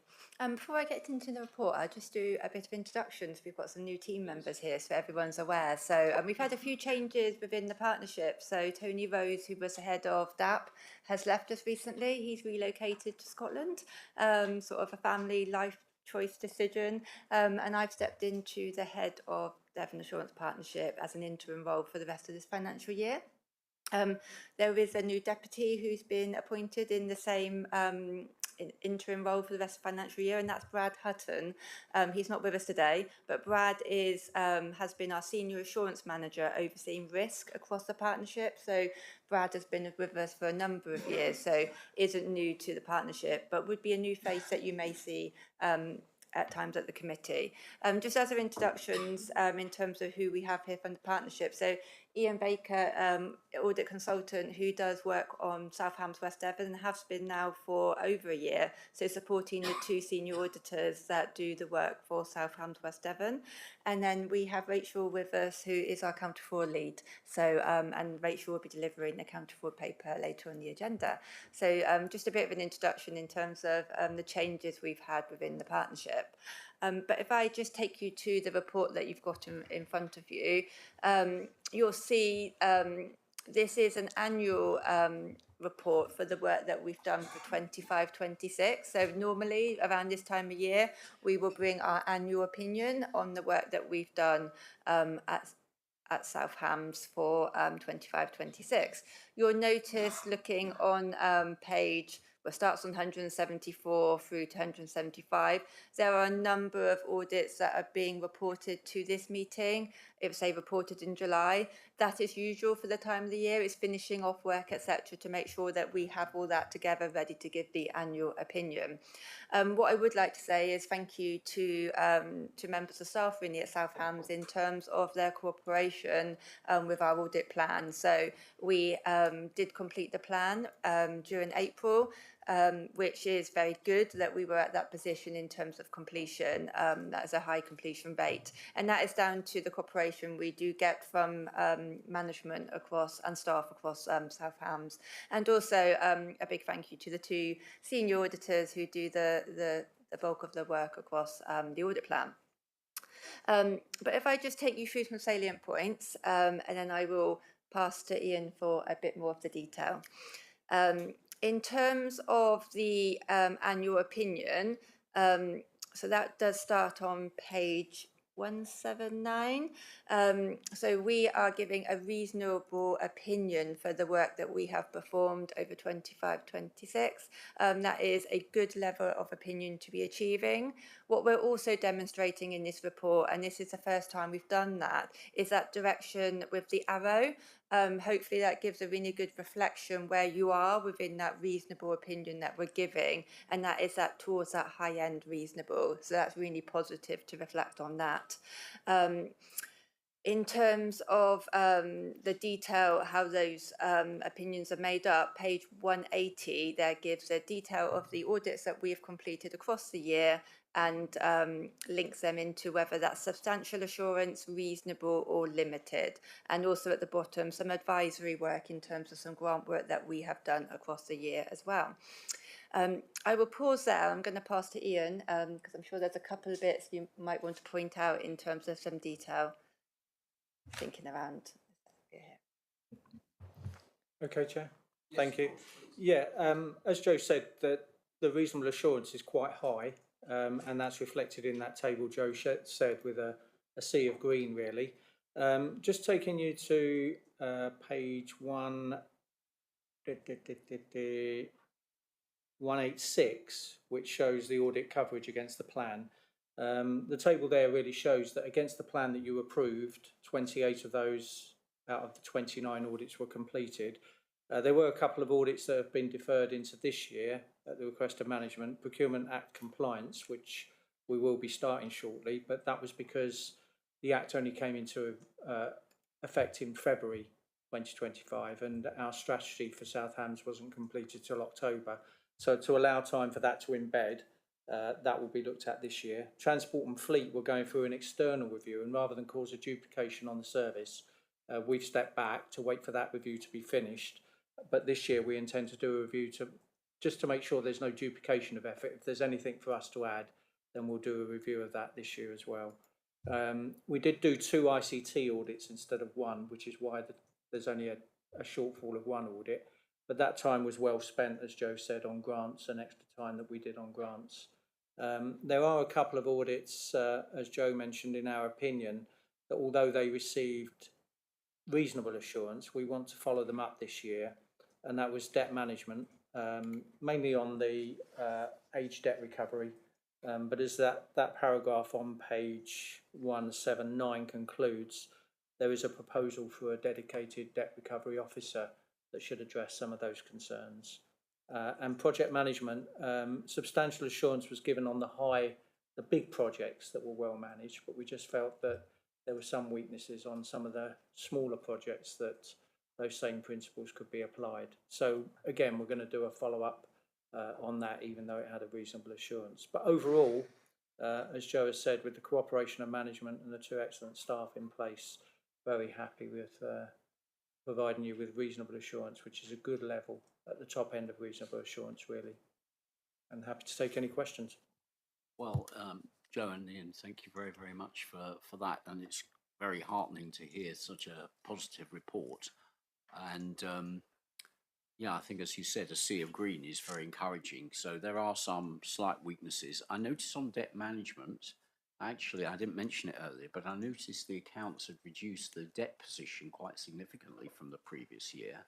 So that is actually a very good step forward, and maybe some of the new processes are kicking in there.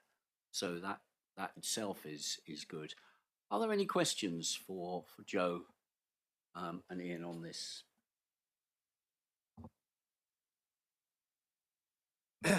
Okay, nice to meet you. Wanted to ask about the depot and stores, because I know it's something we talked about maybe a year or around then, and then the last meeting it sort of dropped off the list of things that we looked at. I can see now it's back on as a draft report. Can you comment on that, or where we are with that? Because I know there were issues with, I guess, inventory management, or is that, where are we now? Yeah, that audit has now been completed to final. The opinion has been up to reasonable, and we'll report that at our next update. And you'll see there are still some outstanding concerns around the system and the adequacy of the system, but there was enough there, an improvement for us to up the assurance to reasonable. Are you able to comment on AI? Yeah. Sure, yeah. With AI, at the moment, we've only done an advisory piece of support work for management because, as you know, it's a developing area. So what we didn't want to go in and say, use our knowledge and say, all these things are wrong.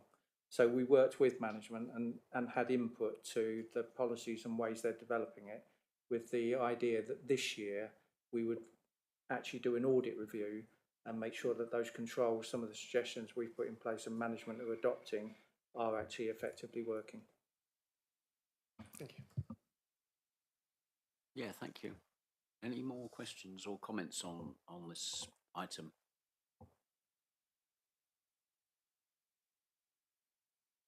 Okay, well, if there's not, then you know, I think it's a very positive report, as I've already said.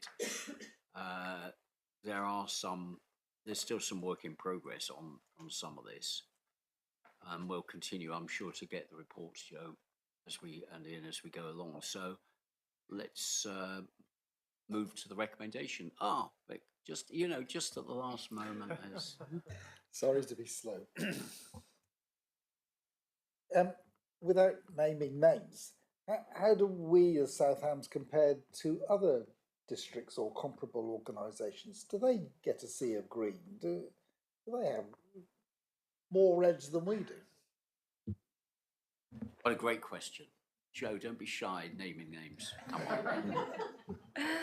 Without naming names, I would say a reasonable opinion is probably quite a common opinion that we are giving across the board, which shows that on the whole, our clients under our partnership do have a good system of control environment in place.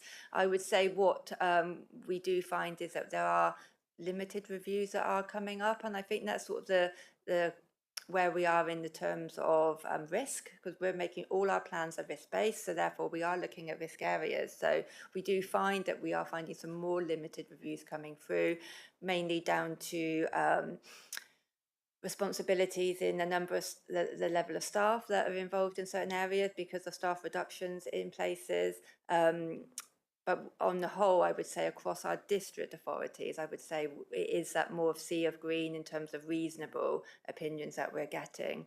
But yeah, there are limiters coming through, I would say, but not to affect the whole opinion overall. So we're not necessarily outstanding, but we're definitely up there amongst the good. Most definitely, yes. And introducing that arrow was a really good idea implemented by Ian this year, because, you know, there is a lot of reasonable and substantial reviews in there. So therefore, we really wanted to demonstrate where you are within that reasonable opinion, rather than sort of giving that blanket sort of word. So hopefully that just gives more indication to the committee. Yeah, well done, thank you. Just a question on the advisory. So, we've got 5 areas where there's advisory. You mentioned the artificial intelligence one, but what about the other 4? I'm on page 180 here. What's going on there? Are we just doing that later, or what's happening really? So the others are all grant work that we have done for South Hams. We do not give an opinion on the grant work. We work towards the grant terms and conditions and sign off that grant in line with those terms and conditions. So we don't give an opinion, but the works all that we have done on the grant have been signed off, and that is demonstrating that we have effectively signed that off and content with that. But we do not give an opinion on the grant work. So, but you found no major issues, otherwise you wouldn't give an opinion, or otherwise you wouldn't sign it off, I should say. Is that correct? Correct, Chair, yeah. Okay, that's also encouraging. So really those are in fairly good shape. Yeah. Just one more question. Yep, go for it. So we talked a bit about fusion before and debt write-off. So with the debtors and debt management given a reasonable sign-off, how did that play out with the fusion write-off, that bad debt? It was recognised in the report that the grant that had taken place, but there was, I mean, it was something that was necessary to be done, and the way it was managed, we felt quite comfortable with. So yeah, so it didn't affect our opinion. It's just part of the process that debt needed to be written off. But in the actual body of our report, we did recognise that was the case. Okay, good questions. Thank you. Any more? Yeah, Councillor Wake. Just on that last point, Chair, and referring back to earlier questions on this topic, I mean, if a major debtor goes bankrupt, then we have and it's unrecoverable, then we have no choice but to write it off. What we can, so we have little control over that. What we do have control over is the way we prepare for that. And as Lisa explained, we had made bad debt provision against this happening, and that's what really counts, because you have no control over people becoming unable to pay their debts. What you do have control against is how you protect yourself against that eventuality. Yeah, good point. Okay, thank you. All right, thanks again for that, and also should say congratulations, Joe, for your enhanced role. Oh, there's. I should just chatter away here and sort of wait for people to chip in. Yes, Councillor Dennis. Apologies. It's just. Don't worry. It's just a point of conflict in that there is a comment in there about the asset management and the authority for disposal. Proposed amendments to the council's constitutions are to be presented to full council in May 2026. Once approved, staff will follow the updated authorisation requirements on page 199. Well, obviously we have that on our agenda to discuss later. So 195 or 199, whichever way you look at it. Okay, Councillor Dennis, what's your So concern? just the point is that it's obviously we've got on our agenda to discuss changes to the constitution that ordinarily would come to audit first, but didn't in this instance. And in this report, it says that it talks about the authority for disposal and changes to the constitution that were presented in full council. So it's this. I'm just raising it as noting it in advance of our agenda item later. Yeah, okay, I see the point. You strictly speaking, you should mention that it's coming to this committee, but yeah, it's not incorrect on the page, is it really? Yeah, it did happen. It may not have been precisely what we wanted as the ideal, but we're going to try and rectify that later. Okay, good, thank you for that. So let's go then to the recommendation, which you can see on the screen. And we're noting and approving the opinion here for the annual audit opinion. All those in favour of that? Yeah, thanks very much. Okay, so I think I wonder if we want a 5-minute comfort break, do we? And maybe a quick cup of coffee, but not too long. Come back in 5 minutes, shall we? All right, good. Thanks. What do we do with this?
Okay, welcome back. Well, perfect timing. So, in item 8, internal audit charter and strategy 2026-27. We don't have covering document here, so I presume we go straight to Joe to tell us what's in this, summarise it, and maybe also, if you don't mind, Joe, highlight any differences from what we've seen before in previous years. If you could. Thank you. Thank you, Chair. So this paper is a standard paper that we do take to all of our audit and governance committee meetings across all our clients, and it's a standard one that we would have brought to South Hams in the past as well. Yeah, it has been updated, and the main updates reflect the global internal audit standards, which came into force in 25, which replaced the public sector internal audit standards. So I'd say that is a key change in terms of that. Obviously, we adhere to the global internal audit standards as we did the public sector ones. It's just making sure that we're kept up to date in terms of any changes within the standard. So just some key points that I'll pick out from the document. It basically highlights sort of our purpose as internal audit to provide that independent assurance, advice and insight in order to help the council achieve its objectives, strengthen governance, manage risk and maintain those effective internal controls. So the Charter does formally set out sort of our statutory mandate in line with that. It includes obviously our authority to access any records or systems or assets that we need to in order to undertake our work. And again, it enforces for internal audit to operate with independence and objectivity, free from management interference in determining audit scope, undertaking work and reporting findings. So it does also reflect the enhanced role of the Audit Committee under the SIPFA Code, particularly around that oversight of internal audit performance, review of resources and independence, ensuring that we do have those resources in order to do our work. And obviously the approval of the Charter and the plan, and the monitoring implementation of agreed audit actions, which I know you do as a separate item in terms of recommendation tracking. So just some key points there I pointed out, but as I said at the beginning, this is a standard document that we take to all our committees, and we've just made those standard updates mainly in line with the global internal audit standards. Joe, thank you very much. What page are the updates? Sorry, I don't see those at first look. What page have we got there?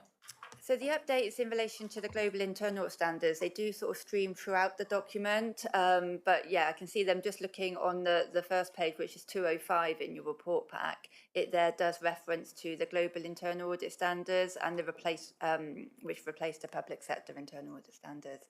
But in terms of compliance with the global internal audit standards, the whole document would then just reflect that in terms of any updates on that. Okay, thank you very much.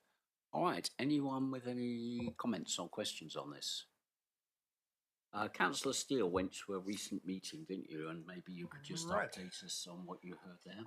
Yes, this was a couple of weeks ago in county council offices. So it was because there was different councils coming together.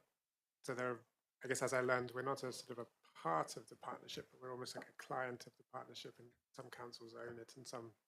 But it was good to know who you are, what happens, and what's coming ahead with LGR especially, and I guess to know that they're in effect you're almost like a specialist organisation with expertise in working with councils, which there aren't so many options for council internal auditors at reasonable prices. So it was good to learn more and to know that the service you give is valuable. Thank you. Okay, thank you, Councillor Steele. Yeah. Right, do we have any other points here? Councillor Abbott, perhaps? Yes. Yes. You mentioned the dreaded word LGR, or acronym, or something. So, we're similar to other districts in the way that you talk. Some of us are going to be in a new unitary associated with Torbay, and some of us are going to be in a new unitary associated with Plymouth. Are Torbay and Plymouth reliable? And without naming names. Good question.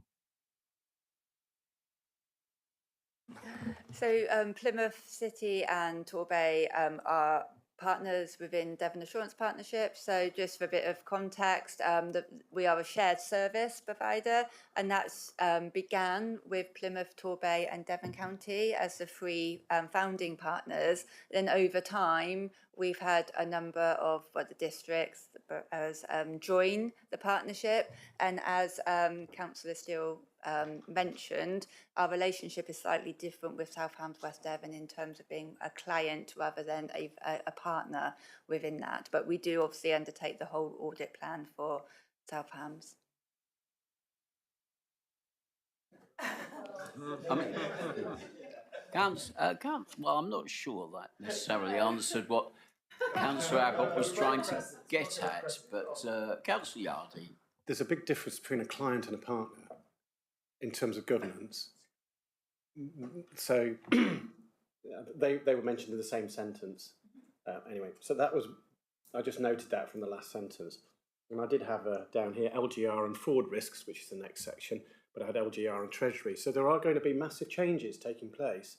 We need to make sure that we are ready for that moment where the fraud risks or Treasury or whatever it might be gets transferred in the correct way through to whichever organisation it's going to move to. There are risks at that point. There will be some unknowns.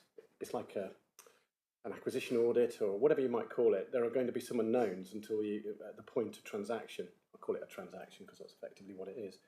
So as we move up to that, we need to be absolutely pristine clear about what it is, what liabilities, what costs, what revenues we are handing over. And it does present possible opportunities for individuals to press to do something that they shouldn't, such as a fraud risk. And it does present opportunities for inadvertent, what do you call it? I'm trying to use the right words here, but accidental, possible lack of oversight of an important transaction. So I'm really interested in what specific LGR actions might take place to specifically mitigate the transaction that will take place associated with LGR, above and beyond the day-to-day operations. Sorry, that was a long question, but you got what I mean. Thank you. Through you, Chair. We have a team within the partnership who are leading on LGR.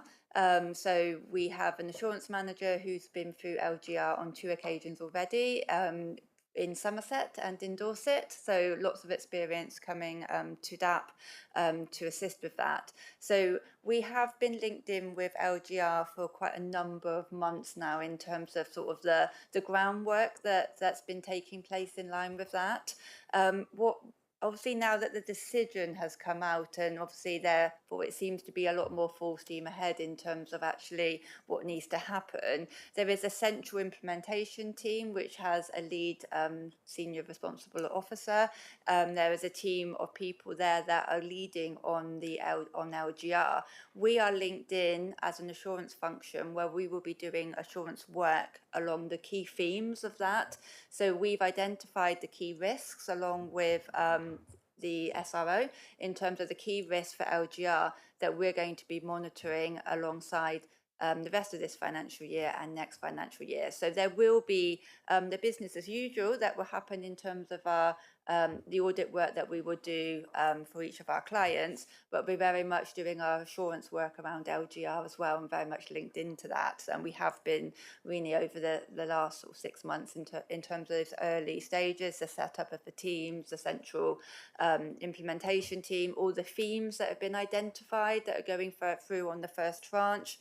So we're going to be linked into those in terms of there's a theme lead, in terms of what's going to happen in line with those. So we're very much linked in, and we're going to be doing sort of position statements along the timeline. And then if any reporting back needs to come to the individual authorities, then that's what we will do as part of our work. Is that helpful? Yes, I think it's a very good question, Councillor Yardy, that we've touched on once, twice before, and Joe, good, helpful answer. But when do you think we might see or hear more about what you're actually looking at, Joe, and what the implication is for this council? So now the decision has been made in terms of the option, then we've now devised the key risks in line with that. That's really been done recently over the last couple of weeks. So the central implementation team is sort of going live now, really, in terms of that. So we will be linking in order to really understand how we get involved with the key themes that are running through. So I would say over the next few months, we will then start to be reporting back at committee level in terms of the work we're doing. So along with our progress reports that you get each committee, we will give an update in terms of what work we're doing on LGR. We'll build that into the report just to keep you up to date. So what I'd say is that we're very linked in. We're going to be doing some assurance work around that, where we can actually provide sort of a position statement on where LGR, the direction of the travel, is in line with the risks that we've identified. And the risks, in terms of just giving you some headlines, obviously it's data migration, it's contracts, it's finance, HR and the staff, and there's sort of elections. There's lots of those key risks that will affect a lot of the organisations going through LGR. But there'll be some individual areas that we will be looking at within the individual plans, audit plans of the authorities. And that's something that we will then discuss with the committee when we're looking to formulate the audit plan for next year. Okay, Councillor Abbott. So I have a keen interest in health, and within South Hams we've got public, environmental health. Elsewhere, where there are going to be links as we become more neighbourhood based for our healthcare plans. The interactions with our partner organisations, let's call them whatever those might be, are going to become vitally important because we're expected to deliver healthcare plans in the neighbourhood. That will mean that we will need to develop those relationships. There will be contracts and there will be services that are delivered against those. I just wouldn't like to see health fall between the cracks between the different partners that will be implementing these healthcare plans as we go forward. With respect, Councillor Yardy, I mean, I think it's a valid area, but it's not really part of the role of this committee to manage healthcare plans. What's your question, really? I'm not asking you to at all. Okay. What I'm saying is there's an opportunity for missed items to be out of scope because they're not my business, but they are our business, and that will be part of the implementation of those healthcare plans. They are part of South Hams Council through the representation of Ian Luscombe at the Health and Wellbeing Board. They are part of other councils that we will be having to work with because they are part of the implementations that they will have to undertake. So I'm just identifying that health is one of the themes that might need to be looked at in more detail going forward. I'm not saying that it's not being dealt with adequately at the moment. I'm just saying that it should be one that we identify as an area that might need further support going forward. Okay, Jo, do you want to give a thought on that? Recognising the themes as part of that central implementation team, health is naturally taken into account in terms of that. So, we will be linking in with all the themes and understanding sort of the key risks of those. So it will be part of our oversight, but it is one of the key themes in terms of what they're taking forward. Yeah, okay, that's reassuring. Thank you. Okay, Chair. yes, Councillor Abbott. Thanks. On data migration, do the different councils have similar or compatible software? So being part of the partnership, we've got the benefit that we can provide information centrally in terms of understanding IT systems that are being used, etc. But I would say that is a risk in itself, is that data migration. They're recognising that as a really key risk with LGR because there are a number of different finance systems that are used, other systems that interface with their finance systems there, and the other systems non-finance related. So data migration, data itself is a key risk with LGR, and that is something that is being looked at as one of the work streams. Our IT assurance manager within the partnership is going to be linked in with that work stream to understand what those key risks are in terms of how we're going to migrate that data together. So, me being a simple person, then the answer to that was no. They don't have the same systems. Yeah, they don't have the same systems. No, so they need to they need to decide how they're going to migrate across, what systems they're going to use. An example is in terms of a finance system. You know, the authorities all use, there's different variations of finance systems that are being used across the authorities. Obviously, there will need to be agreement actually within the different unitaries that are being formed on what finance system they're going to use and take forward. And I know that theme is set up. I know Lisa will be part of that in terms of discussions, and those section 151s will have that discussion with a theme lead in terms of making those decisions on those types of areas, which will be vital. Okay, Steve, do you want to come in here? Yeah, thank you, Chair. So, Councillor Abbott, I'm on the LGR IT work stream. So, I mean, the answer to your question is it's a huge risk in terms of the transformation. And one of the key elements of the risk is actually the suppliers.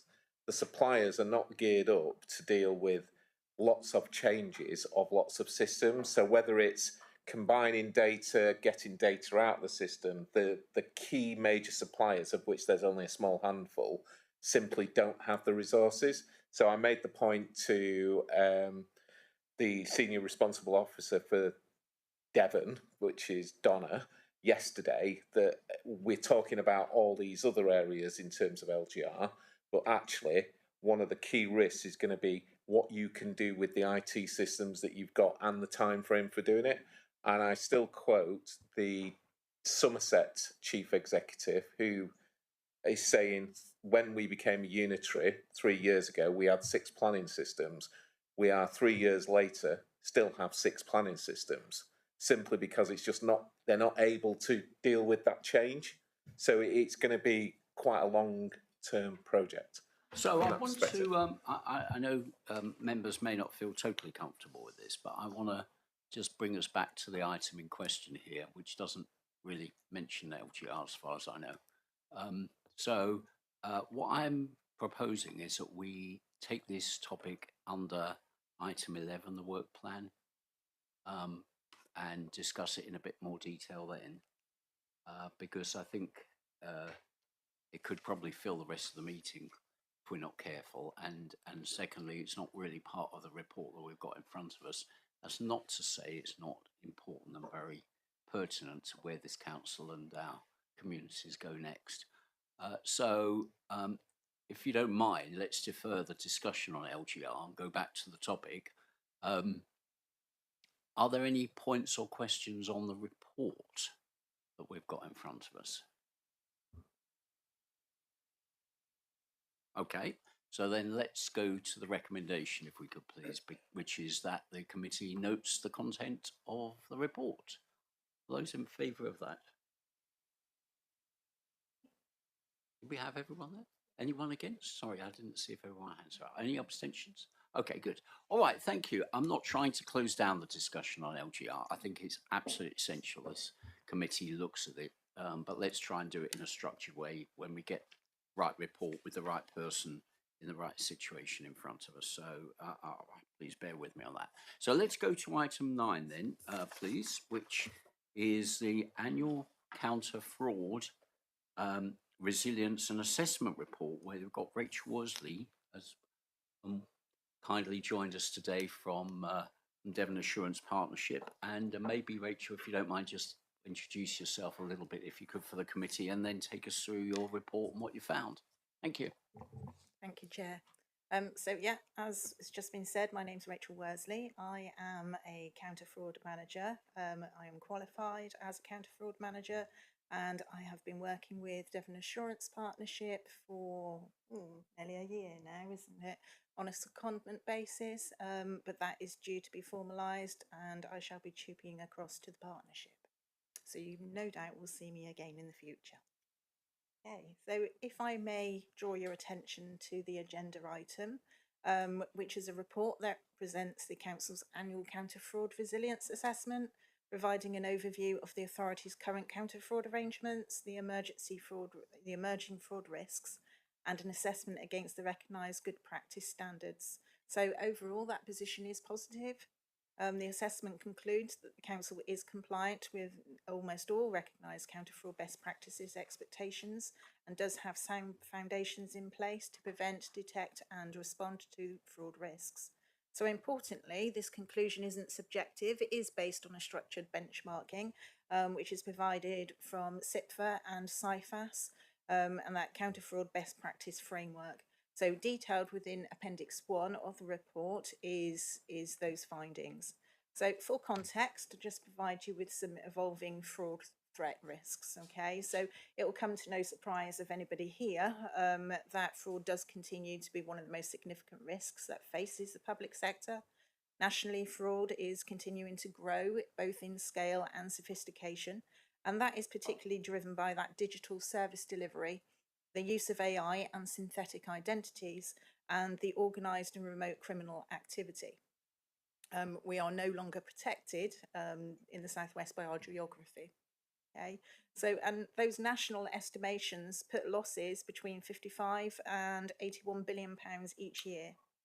So alongside this, the Economic Crime and Corporate Transparency Act of 2023 introduced a new offence of the failure to prevent corporate fraud, okay, and that came into force from September of 2025.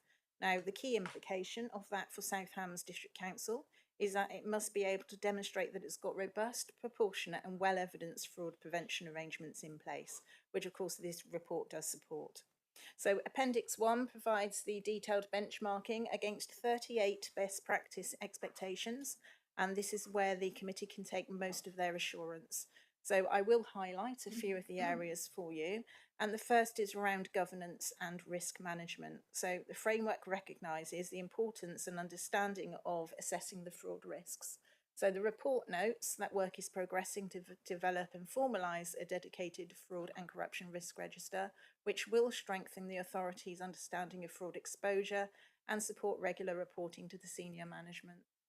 So expectations 1 and 2 also recognise the use of horizon scanning through the Devon Assurance Partnership, our regional networks and our audit intelligence in order to identify those emerging risks. Fraud is also considered within the wider corporate risk framework, the management framework, demonstrating that fraud is being viewed as a strategic governance issue rather than just solely an operational concern.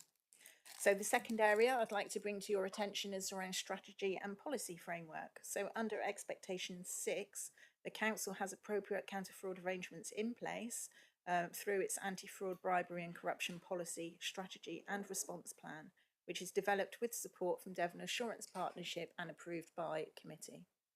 So the assessment further confirms that the council maintains a zero tolerance approach to fraud and corruption, which is supported by governance arrangements, the codes of conduct, the declarations of interests and gift and hospitality registers. And there's also the whistleblowing arrangements in place, which is referenced within expectations 12 and 16. So it provides a strong control environment and demonstrates a clear tone from the top of the organisation. So in the areas of audit governance, audit committee and governance oversight, referencing expectations 3 and 5, a key strength is identified in the report is a continuing role of this committee's oversight. So the assessment confirms that annual reporting arrangements are in place and that members have an important role in supporting and scrutinising and challenging the effectiveness and proportionality of any counter-fraud activity. So this reinforces the importance of your ongoing oversight and your scrutiny as control within the council's overall governance framework. So I'll just move into prevention, detection and proactive work. So the report identifies several proactive measures that are already in place. So the authority continues to participate in the National Fraud Initiative, and that remains one of the most effective national data matching exercises that is available to local government. So data submissions were undertaken and submitted as required, and the matches are being effectively reviewed and investigated, which is confirmed within expectations 30 to 32. Then moving on to expectation 28, the council conducts proactive counter-fraud activity, which is linked to audit reviews, council tax single person discount exercises, and the use of data-led approaches to identify potential fraud risks. So that shows that the council is not simply reacting to fraud allegations, but is actively seeking opportunities to prevent it and detect it before any losses occur. So regarding culture, awareness and specialist capability, the report recognises the importance of developing a strong anti-fraud culture. Expectations 15, 16 and 17 demonstrate that awareness and whistleblowing arrangements are established. However, as with previous year's work, continues to further embed fraud awareness and strengthen that counter-fraud culture across the organisation. So it remains an area of ongoing development rather than a significant concern. So as referenced in expectations 33 to 35, the Council meets those requirements by having access to specialist expertise through its arrangements with the Devon Assurance Partnership, because they employ the accredited counter-fraud specialists and we have access to technical expertise where necessary. And that ensures that any investigations and preventative work is professionally delivered and proportionate. So while the overall position is positive, there are a couple of areas for continued development and enhancement. So as I mentioned earlier, fraud continues to grow both in scale and sophistication, which is why that fraud resilience has to keep moving with it. It's a fixed achievement, not something that's set in time. Okay, thank you, Chair. I'm happy to take any questions. Well, thank you very much for that very full description, and it sounds like we're in reasonably good shape in summary. But yes, some areas to look at. Councillor Yardy, what's your question or thought? Right, yes. Thank you very much for that, very comprehensive. As I was listening to and reading through the documents, I was thinking about performance monitoring and how we actually understand what has happened in the last, let's say, 12 months. Has there been a fraud incident here? And then, so I'm looking for data that actually reflects what the performance has been. And then, because I've got a particular interest, I went to the whistleblowing policy. And whistleblowing policy is perfect, don't get me wrong, it's perfect, but it doesn't have performance and monitoring. It says what we will do and what assistance we will give, but it doesn't mention how we might count how many times there has been an anonymous tip or such like. So what I'm trying to get to is, perhaps we should consider, I use my words carefully, perhaps we should consider the performance and monitoring aspect of how we actually report back on this section. Could you comment on that, please? Yeah, thank you. Good point. Rachel. Thank you, Chair. So I think Lisa might like to come in here. Lisa, thank you, Chair. Yeah, to answer your question, Councillor Yardy, we haven't made a referral last financial year to the Devon Audit Partnership in terms of there being a specific fraud that we've asked them to investigate. The last time we made some referrals were a couple of years ago, and that's when the council was administering business grants during COVID, and we made quite a few referrals through to Devon Audit Partnership because they have a specialised fraud team, and actually one of the frauds that we spotted within an application to one of our COVID business grants was then spotted nationally. So one of our officers actually picked up on something which was then spotted as a national fraud. We have very low levels of fraud, so we don't have our own fraud team anymore. We just call off resources from Devon Assurance Partnership. The main areas where we have fraud is around housing benefit. That is now investigated by the Department for Works and Pensions. So staff that we used to have in a fraud team, I think it was 2015 that went across to the DWP. So we now still make fraud referrals to the DWP, but we don't investigate them. That's done through the Department for Works and Pensions, and we don't get like a report back from them on referrals that we've made. It's their responsibility now to monitor that. Okay, Councillor Yardy, look. Thank you very much. A really good answer. I suppose then the last point is that I just note that the whistleblowing policy doesn't contain performance monitoring elements. Yeah, I mean, if we had a whistleblowing incident, we would report that to the committee. It's because we haven't, I suppose, and similarly, if we had fraud referrals, Jo and her team would pick that up in their internal audit report. So in there, they would say we have investigated a fraud referral from the council. So because we have very low levels, we don't have a specific report about that, but. If you'd like us to add some words into the whistleblowing policy, I'm sure we can do that around monitoring. But yeah, that before would we come back decide- through the Devon Assurance Partnership reports. Let's hear from others. Councillor Dennis, I think you wanted to comment. Actually, I was going to ask exactly the same thing. So just to just to reinforce what Councillor Yardy asked about, there is a point 27 says that instances of fraud and corruption are reported to the Audit and Governance Committee. I don't recall ever hearing that, so I was just double checking that it wasn't being reported through another agenda item, or in another body's reports. And it is just the case that there hasn't been one to report since I joined the committee. Yes, back in 2001, 2002, it was part of the internal audit reports from Devon Assurance Partnership. So those referrals that we did make around the business grants, they were reported within DAP's report. Yeah. Yeah, I think, I recall we have raised this in the past. I think I raised it myself in the previous year. It would be, in my opinion, useful to have a numeric figure, even if it's zero, that we get back as part of the Devon Assurance Partnership report. So maybe that's something, Rachel, you might want to think about. Just tell us what the number is that you're seeing in terms of fraud attempts or fraud reports. And I do think it will be useful to have as part of our policy, not just whistleblowing, but other areas too, that we're actually tracking the numbers and reporting them to this committee. I think that makes sense. Numbers also often add to the words that we have. So if you might consider that. Neil, you've got a thought as well? Thank you, Chair. I mean, we do, if we did have any instances of fraud, we would provide the number in the annual governance statement as well, because there's a specific section on fraud. So we would report to this committee at least annually if there was an instance of fraud. The number, not the detail, but the numbers of instances of fraud would be within the annual governance statement and therefore come forward in front of the committee. Okay, well then perhaps just avoid us asking the same question every year in the future. Just pop it in that it's zero. There's no harm in that, is there?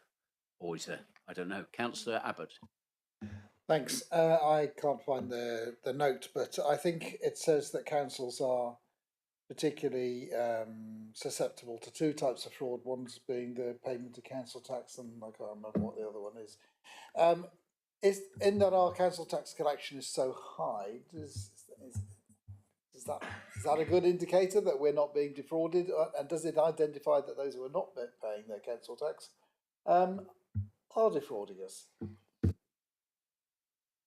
Lisa. So we have checks that we do each year around discounts and reliefs. So Devon Assurance Partnership actually did an exercise very recently around single persons discounts, whereby we wrote out to residents that were claiming the discount and said, can you tell us that you're still eligible for the discount? That you are still the sole person living in that residence. And as part of that, we actually removed 332 single persons discounts through that exercise, and that equates to about £250,000 in council tax. Now, the lion's share of that would go to Devon County Council. Obviously, they'd get over 70% of that 250,000. But that single person's discount, the removal of that, it was about 3.3% of all of the discounts that we have in South Hams. So, if you multiply that up across Devon, and Devon County Council they have a fund whereby they contribute to these types of exercises that we do, because obviously the money mainly goes back to county because they have the largest share of council tax. So we do that around council tax, we do that around business rates as well. But we would do different exercises in different financial years. Bin collections and second homes? as well? So around, I might defer to Mr. Molyneux around bin collections, around second homes, before the second homes premium came into effect, we did write to all second homeowners asking them to confirm that they are a second homeowner, and if they're not, the reasons why. We do constant checks on that as well. So we look at things like people's financial footprint. So where are they on the electoral roll? Where are their bank accounts registered? Where are they getting their post? So we have lots of checks, which the team do around that as well. I don't know if Steve wants to answer any questions around waste collections. Thank you. So basically, if it falls under the commercial waste regulations, you have to either have a registered collection or you buy the service from us. And we do try and ensure that, well, what we do is if they don't buy the service from us, we make sure we don't collect the bins, but they still have a duty to let them, it's called a duty of care, to let us know that they are disposing of their waste legally. We have, I think, struggled to progress a number of prosecutions just because of the cost of doing it in relation to the actual benefit of doing it, but it's something we're planning to revisit. And I would echo what Mrs. Buckle says about second homes. There is still potentially fraud out there, and people go to quite extreme lengths to disguise a second home. Hey, yeah, thank you. That was a useful point. Just to go back to the point about measurement, I notice in 5.2 in the report here, in the first part of this on page 222, you say, Rachel, that and this is looking at some weaknesses. Obviously, in general, we've got a very fair position, but you say that arrangements would benefit from more formalised performance monitoring and reporting, including collation of regular reporting of fraud activity and outcomes. I think that's pretty much what Jed said a moment ago. And yeah, I don't know if you read this before you made your comment, Councillor Yardy, but I think you and Rachel are agreeing really very strongly about, counting things. Oh, I think what we're in conclusion on that is that we hope that even if the figures are zero or very close to zero, we can at least see them on an annual basis. That would be useful, and perhaps as the policies get updated, that point can be added to them as well. Okay, so with that, unless there's anything else, let's go to the recommendation that the Audit and Governance Committee notes the contents of the report. Those in favour of it? Before we vote, Sam, anything to add? Right, let's go to the vote. Good. I forgot to ask Vic. I didn't know what You forgot to ask Vic. Okay, item 10, internal audit recommendation tracker. So Councillor Rake is on this one. I think again, but you might defer. I will not so much defer, but invite Mr. Hawke to present this report. If I may, Chair, with your Indeed, you may. Neil. Thank you. So this report provides the biannual update and progress against recommendations made by our internal audit team. Since the last report in October 2025, positive progress has continued to be made in addressing open audit recommendations. All recommendations originally scheduled for completion in 2023 have now been completed. In respect of recommendations due for completion in 2024, in October, 22% of the actions remained open, and that has reduced to 9% at the end of June 2026. All high priority recommendations have now completed, with 7 medium priority recommendations remaining in progress from 2024. And some examples to give you a flavour, the sort of medium priority recommendations, automated deletion of data from systems beyond retention policies is one of them, to give you a flavour for the sorts of things we're looking at medium level. It's not to say we're retaining data longer than we need to, it's just not as slick an operation as it could be.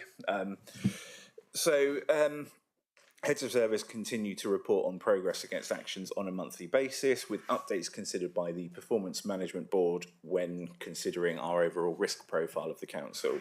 So overall, a positive direction of travel. Happy to take any questions, Chair. Thank you very much, Neil. I appreciate that very much. Oh, Councillor Dennis. Quick off the mark. Thank you. As ever, I find this report particularly satisfying in that it's really nice to see the progress being made. So well done to everyone involved there. And this isn't, please don't take this as a criticism, but there are some discrepancies which I just wanted to discuss. So the first one is just the total number of recommendations seems to differ from the last report that we had. So I'm sure there's a very good reason for that. But yeah, the total number of recommendations for 2024 and 2025 differs from what we were presented with last time. The second point is just that the one of the main areas that was closed off of 2023 was the property maintenance strategy. But that doesn't tie in with what our internal auditors have just told us in their report, which says that there remains no property maintenance strategy. So I'm just wondering if there's a time lapse there. Thank you. Well spotted. Neil. Thank you, Chair. Yes, there are discrepancies in the numbers, and I think that was actually one of the points highlighted in the internal audit of the internal audit recommendations tracker. Is that right? Because actually it's quite a manual process at the moment, so we're importing data from our Devon Audit Partnership colleagues into a spreadsheet and manually manipulating it. And therefore there have been duplicate records on there that have previously been reported in terms of the numbers. So we're going through a process of cleansing. So yes, there are discrepancies. I'll be completely open about that. We were looking at alternative routes to provide a firmer figure, I think it's fair to say. I don't think they're massively different, but there are discrepancies. And one of the things we started talking to colleagues at Devon Audit Partnership about was giving our officers a form of access potentially to the internal audit system that DAP use, so that they can update them directly in the system rather than us getting an email with the data, updating it, sending it back. It's a clunky system. So there is an opportunity there, and that is absolutely referenced in the internal audit report around this function. So yes, good spot, Councillor Dennis. In terms of the property maintenance shed strategy, I think, is that one that you can take, Steve? I don't know whether they're two different things between asset management strategy and property maintenance. So I think in terms of there's housing property maintenance, then there's an overall asset management strategy. And the recent survey, which I think is it included in this report on asset strategy and management, gave reasonable assurance while recognising that we still had to update the asset management strategy. We've now got a new head of land and property, and there's a target date for completion of that for the end of October. Sorry, thank you. I think I would like some reassurance that the building maintenance strategy, as it is called in both the internal auditor's report and our report, has been done, because it says in one that it has been done and it says in the other that it hasn't been done. So I don't know what the date of the internal audit report was, but if we could get, I mean, does that exist? Can you show it me? Maybe it's an action we can take outside the meeting and do by email, Councillor Dennis, if you wouldn't mind, because it sounds like the team might, on both sides, might need to check a few things and make sure, or at least highlight if there is a discrepancy, where it's from. But I think it's a good spot that you've found there. So if you can, we don't need to answer it now, I don't think. Yeah, Councillor Yardy. Hi. So I noted that in the 2026 there's one high priority in progress, and I linked that in my head to the DBS checks. I just wondered if they were two separate things or are they the same thing? Could you comment on the DBS checks, and could you comment on the high priority in progress item in 2026, please? I'll take the DBS checks first. So the high priority DBS checks, I want to reassure members that it remains there, but we are still undertaking DBS checks. The issue is we committed to an automated process for issuing reminders to services to undertake or to get those DBS checks updated. That process isn't in place. So again, a bit like the data cleansing, there's a manual process in place at the moment to ensure that DBS checks for relevant officers are undertaken at the appropriate times. So we are doing the checks, but we haven't completed the action as stated in the audit report. So that's why that one remains on the report at the moment until we've implemented that automation. In terms of 2026, if you can give me a second, I will fire up the spreadsheet. So the 2026 action which remains in progress is... Sorry, just filtering on a spreadsheet.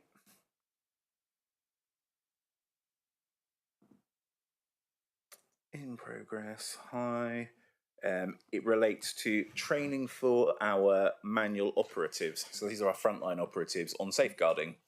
So it's providing training for our frontline operatives. And by way of an update on that, we have now progressed. We've adapted an e-learning module on safeguarding, which is basic safeguarding, which is being rolled out by the 30th of August. So it's in progress. Thank you. Pretty impressive, that. Thank you. Information at your fingertips. Well done. Thank you. Okay, any more on this? But I just want to emphasise... Oh, sorry, Councillor Rake, I didn't notice. Go for it. I'd just like to thank Councillor Dennis for her kindness and gentleness, because you'll note, Chair, that in 2.7, the table therein, we're asked to simultaneously believe that 13, 65 and 58 add up to 130 and to 136. I mean, I know that maths has changed since I was a lad, but normally three figures should add up to, and I apologise for that. It's entirely my fault. The buck stops here. There are discrepancies, and I will have a conversation with the team to see if there's anything I can do to assist in ironing those out. Yeah, sideways and downwards aren't consistent, but yeah.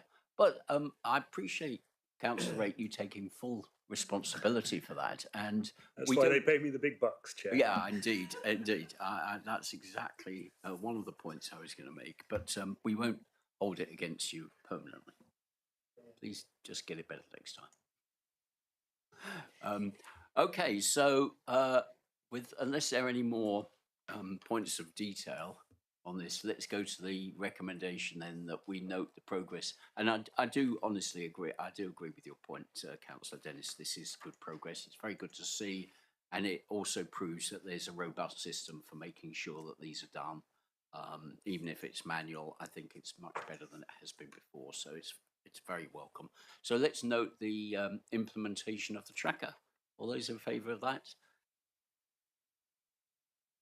Okay, good. Thank you. All right, so moving on then. So here's another one where Councillor Rake is taking the lead. Now, this one's a bit more important, Councillor Rake. If the numbers don't add up horizontally and vertically on the Treasury Management Tracker, we'll be a bit more worried. And tell us where we are. Fortunately, Chair, we have Claire on this one, who is where it always adds up. So as with most of the rest of the team,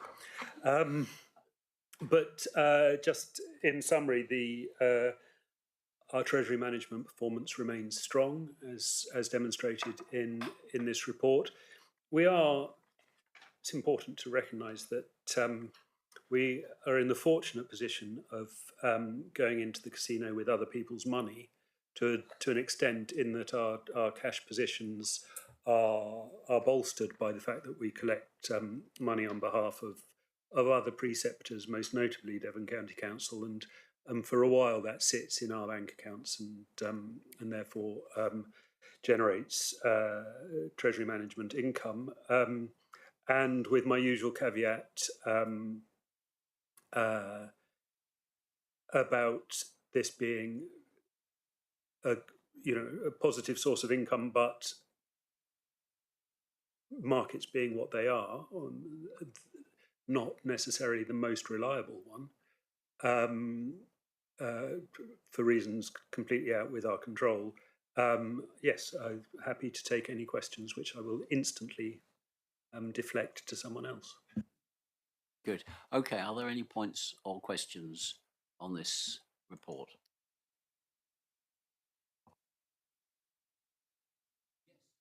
Right. Yeah. Thank you, Councillor Watt. Right. Okay, so I guess it depends how we read the report in terms of has it gone well, has it well, where we are on the performance. That we're above budget. We've got the return of 3.75. It's noted that compares to the SONIA rate 4.1 and the neighbours benchmarking group 3.98. So we've done well, but we're below SONIA and below our neighbours. But I guess that's just because we're taking a very cautious approach. Is that correct? I think in part, I mean, Sonia is a fickle mistress. So, I mean, that is, as the name implies, it's an interbank rate and not necessarily available to the wider market. I mean, in interbank terms, we're very much a retail investor compared to the amounts of money invested normally at Sonia. And as noted in the report, the structure of our treasury management and the fact that substantial shares of our cash are kept for the on a relatively short-term basis does affect our returns. I mean, so yeah, so I think maybe you could help me, Councillor Rake or somebody, because my reading is that Sonia is an overnight rate. In other words, it's only depositing funds for 8 hours. So it's not a long-term deposit. Sonia, like LIBOR before it, is the rate at which banks lend to each other to address their, as you say, overnight shortfalls or excesses of cash. So yes, it's a very short term, but it is the rate at which banks lend to each other, and that tends to be high. It's a bit like the Bank of England base rate is higher than you'll get if you go into the building society and ask to deposit something. It is almost automatically higher than the rates we can attract. Okay, I mean, I don't want to be critical because I think our results are good, but previously we've either exceeded or come very, very close to this Sonia rate. So can we understand why we met it last year and the year before in terms of this benchmark, if I remember correctly, but are not meeting it now? Because it can't be to do with long and short-term deposit times, because that factor has existed last year and the year before. What's changed? With respect, Chair, I mean, sometimes long money is more expensive than short money, and sorry, it almost always is. But the yield curve does change and can change. So you can't just say, "Oh, it was like that in the past." It wasn't. You want to? I very much agree with Councillor Rake. It is dependent on those economic factors and factors that are outside our control most of the time. It does depend how the money markets that we invest in, how they perform as well. So we put our money with money markets. Sometimes those perform very well. Sometimes they perform well. They're very small margins. I mean, yes, we were very small amount below Sonia, but when we look at our sort of nearest neighbours benchmarking group, we're kind of there or thereabouts. They were 3.98, we were 3.75. In that nearest neighbours benchmarking group, you've got big councils like Bristol City Council, Cornwall Council, and for some of the higher rates interest, you need at least a £10 million deposit that you're going to invest. And quite often we're not investing 10 million, we might only be investing 2 million or 3 million. Sometimes we can package that with West Devon and do a larger investment together. but sometimes we are limited by the amount of money we've got to invest at any one time. Yeah, thank you. Okay, no, that is useful. Thank you very much. That's helpful to understand. Any more then on this? Okay, right. So thank you very much. And I do think we should compliment the team. I mean, it is a significant overperformance compared to the budget, which is good. So that is important. So let's go to the motion then that we approve the, is that this? We approve the prudential and treasury indicators, which we haven't actually talked about, and note the annual treasury management report. Prudential and treasury indicators, I think, are totally unchanged, aren't they, compared to previous years?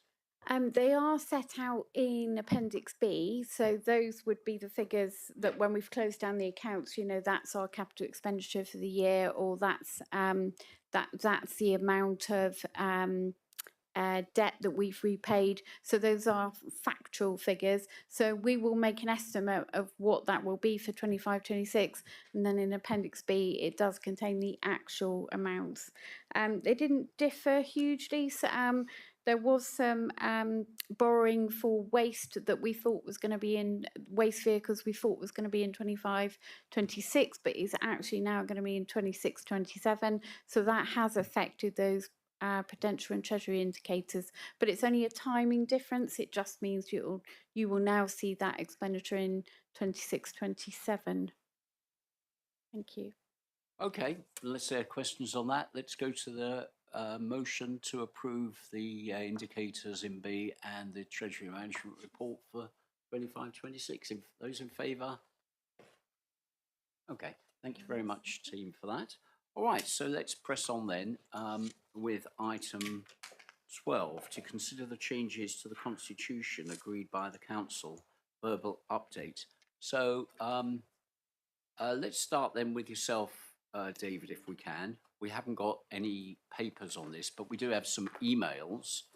And but maybe you could explain, or just take us back to where we were, the changes that were made, why they were made, maybe why they didn't come to this committee as we hope they might do, and then we'll go from there. Can we, David, if that's okay for you? Yeah, sure. Thank you. Certainly. Thank you, Chairman.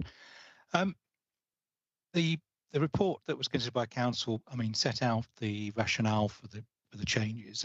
Largely the question of tidying up and reflecting changes in structure of the senior leadership team, and also the appointment of assistant directors and making provision for them in the scheme of delegation, but also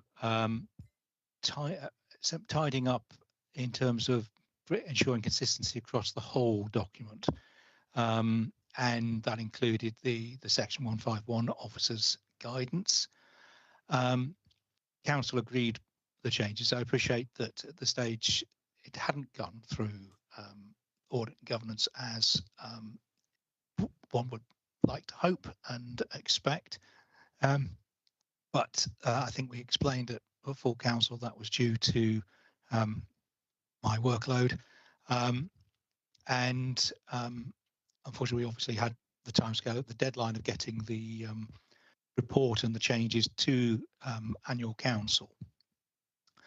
What I would say in terms of prospect going forward, we are anticipating changes to the scheme of delegation to reflect the new national planning delegation, and that together with some changes that I'm going to be proposing to the standards complaints process will go through this committee probably, I think it's October time, because we have to have the new scheme in place, the delegation for planning matters in place by the end of October. So I think we're well on track for that, and that will happen. So I apologise for not taking the main changes through. The changes, I've had a couple of questions from Councillor Steele, who asked about that timetable, and the report that went to council at that stage envisaged that the new scheme of delegation for planning decisions would have to be in place by the end of September. When the regulations were published, we actually got an extra month. So that is why I'm now going to be taking matters reports to the October committee rather than July. And he also asked about in the scheme of delegation, I'd moved some what were conditions on delegations from column 2 to column 3. And I've explained that column 2 is the actual delegated power, and column 3 is the condition. So anything that appeared in column 2 as a condition, I've simply moved into column 3. So it doesn't affect the delegation itself. It just aims for more consistency across the piece. And I think there's some question about ongoing updates. The online version of the Constitution isn't the most accurate, isn't the current version, because I need to have graphics colleagues to update the Constitution so that it's fit for purpose on going online. And as you'll appreciate, they've been busy with other competing requests relating to LGR and the like. So that was Councillor Steele's questions. Councillor Dennis had a few more questions. Can I pause you there, if I may, David? Let's Yes, take one certainly. at a time, because there's a whole number of different points here. So if you don't mind, let's just take the points with Councillor Steele, can we? And just get your thoughts, Councillor Steele, on that. If you think there are any, or anybody, if there are any outstanding points here or questions that haven't been answered fully. Okay, thank you, Councillor David.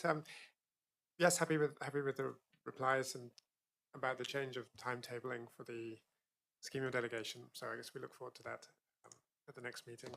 And column 2, column 3, yes, a consistency thing. I can appreciate that. So yes, nothing further to follow up. Thank you. Okay, thank you. And are there any other points about this which came in an email a couple of days ago, I think on the 24th of July, and was answered subsequently? Yes, Councillor Dennis. Thank you. Yeah, if I can just pick up something that David just referred to in terms of the constitution that's online being not the accurate one. Can I just clarify the document of proposed changes? What constitution does that actually apply to? And do we have access to that? Because when I've been looking at it, I can't find lots of the numbers, references, language referred to. So that's why I found it so difficult to actually analyse this. Yeah, that's a good question. Yeah, it's a fair question too. The record of changes that were proposed and agreed by council do refer to that document. I think what I tried to do in those changes is to sweep up all the changes, so I think what I would hope is that the next version will be full. It will be is currently with the graphics team to publish, and so you'll have all the references will be correct. But obviously there were some movements around of numbers and what have you. So I appreciate that it was quite difficult to follow it. It was difficult enough for me to work through it, and that's what takes the time. Okay, but I think what Councillor Dennis is asking for is the base document upon which the changes will be affected, not necessarily the new one that has got the changes that have been agreed. Is that what, because otherwise what we're trying to see is to make sure we really understand what it was before and after. Understood. I do understand. Yeah. I mean that the changes are relate back to, were worked from the Constitution as published. As on the website. As on the website. Councillor Dennis, you seem sceptical or questioning that. Yeah, with respect, Chair, as an outsider in this process, I was armed with the proposed changes, and I found it extremely difficult to pick up the references to the document that's on the website. So I thought it was just me, but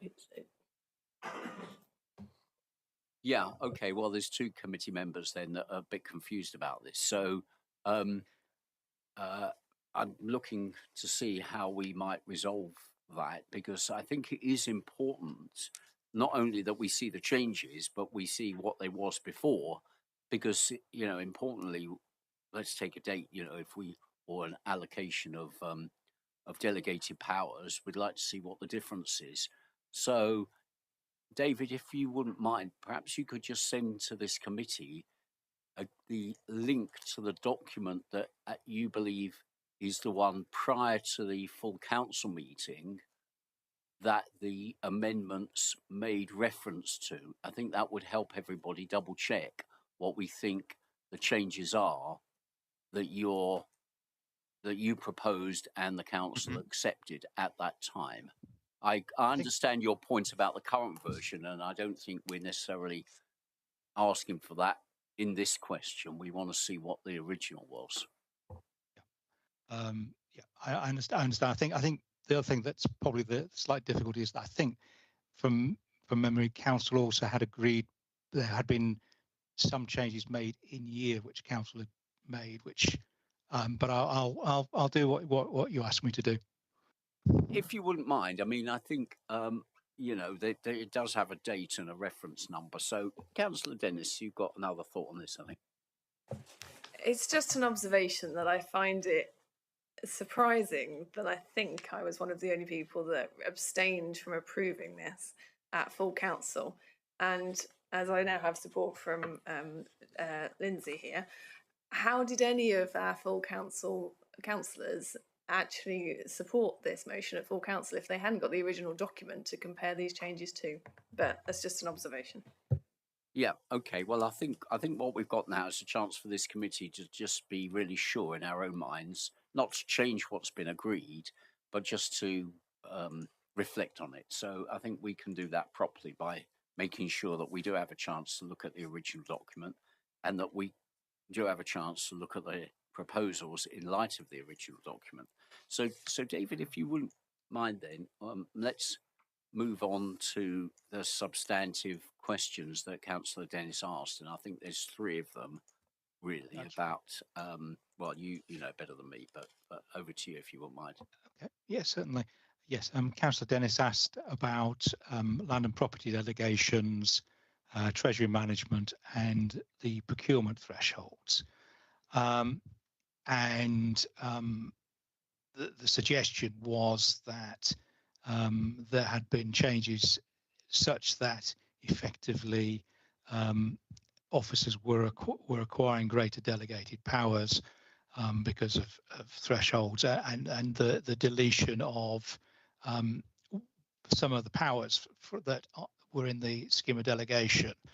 The reality is that the changes to the scheme of delegation were to effectively remove three, I think it was, of the more specific housing land and property delegations, and to rely on because they simply duplicated a broader delegation that already existed, and also they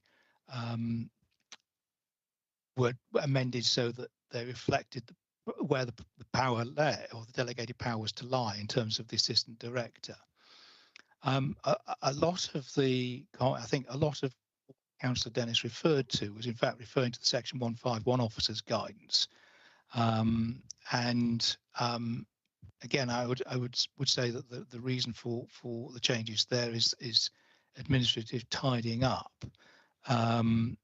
The changes to tables 1 and 3, which are summary, summarise the thresholds and the approval processes, change the identity officer from the head of service to the assistant director, and the thresholds that they refer to I think, were approved by council in May 2022, if not before.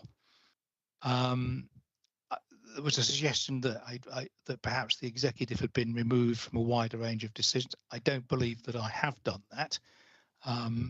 If I have, then that was certainly not the intention. And there was also a question about why we've got reference to both the hub committee and to the executive in the document. The answer for that is that this is joint guidance to reflect the fact we have a shared service, and therefore the Section 151 officer was not going to be issuing guidance for the two councils separately. But effectively, that guidance is the practical interpretation of the financial procedure rules, and that's in the gift of the Section 151 officer. In terms of Treasury management, the suggestion was, and I think this is a genuine misunderstanding, that the Treasury management strategy wouldn't be approved by council. That's not the case. It is part of the policy framework. I think where the confusion lies is that it's possibly Councillor Dennis had in mind the annual Treasury management report, and I know Lise Buckle was going to reply to Councillor Dennis separately on that point.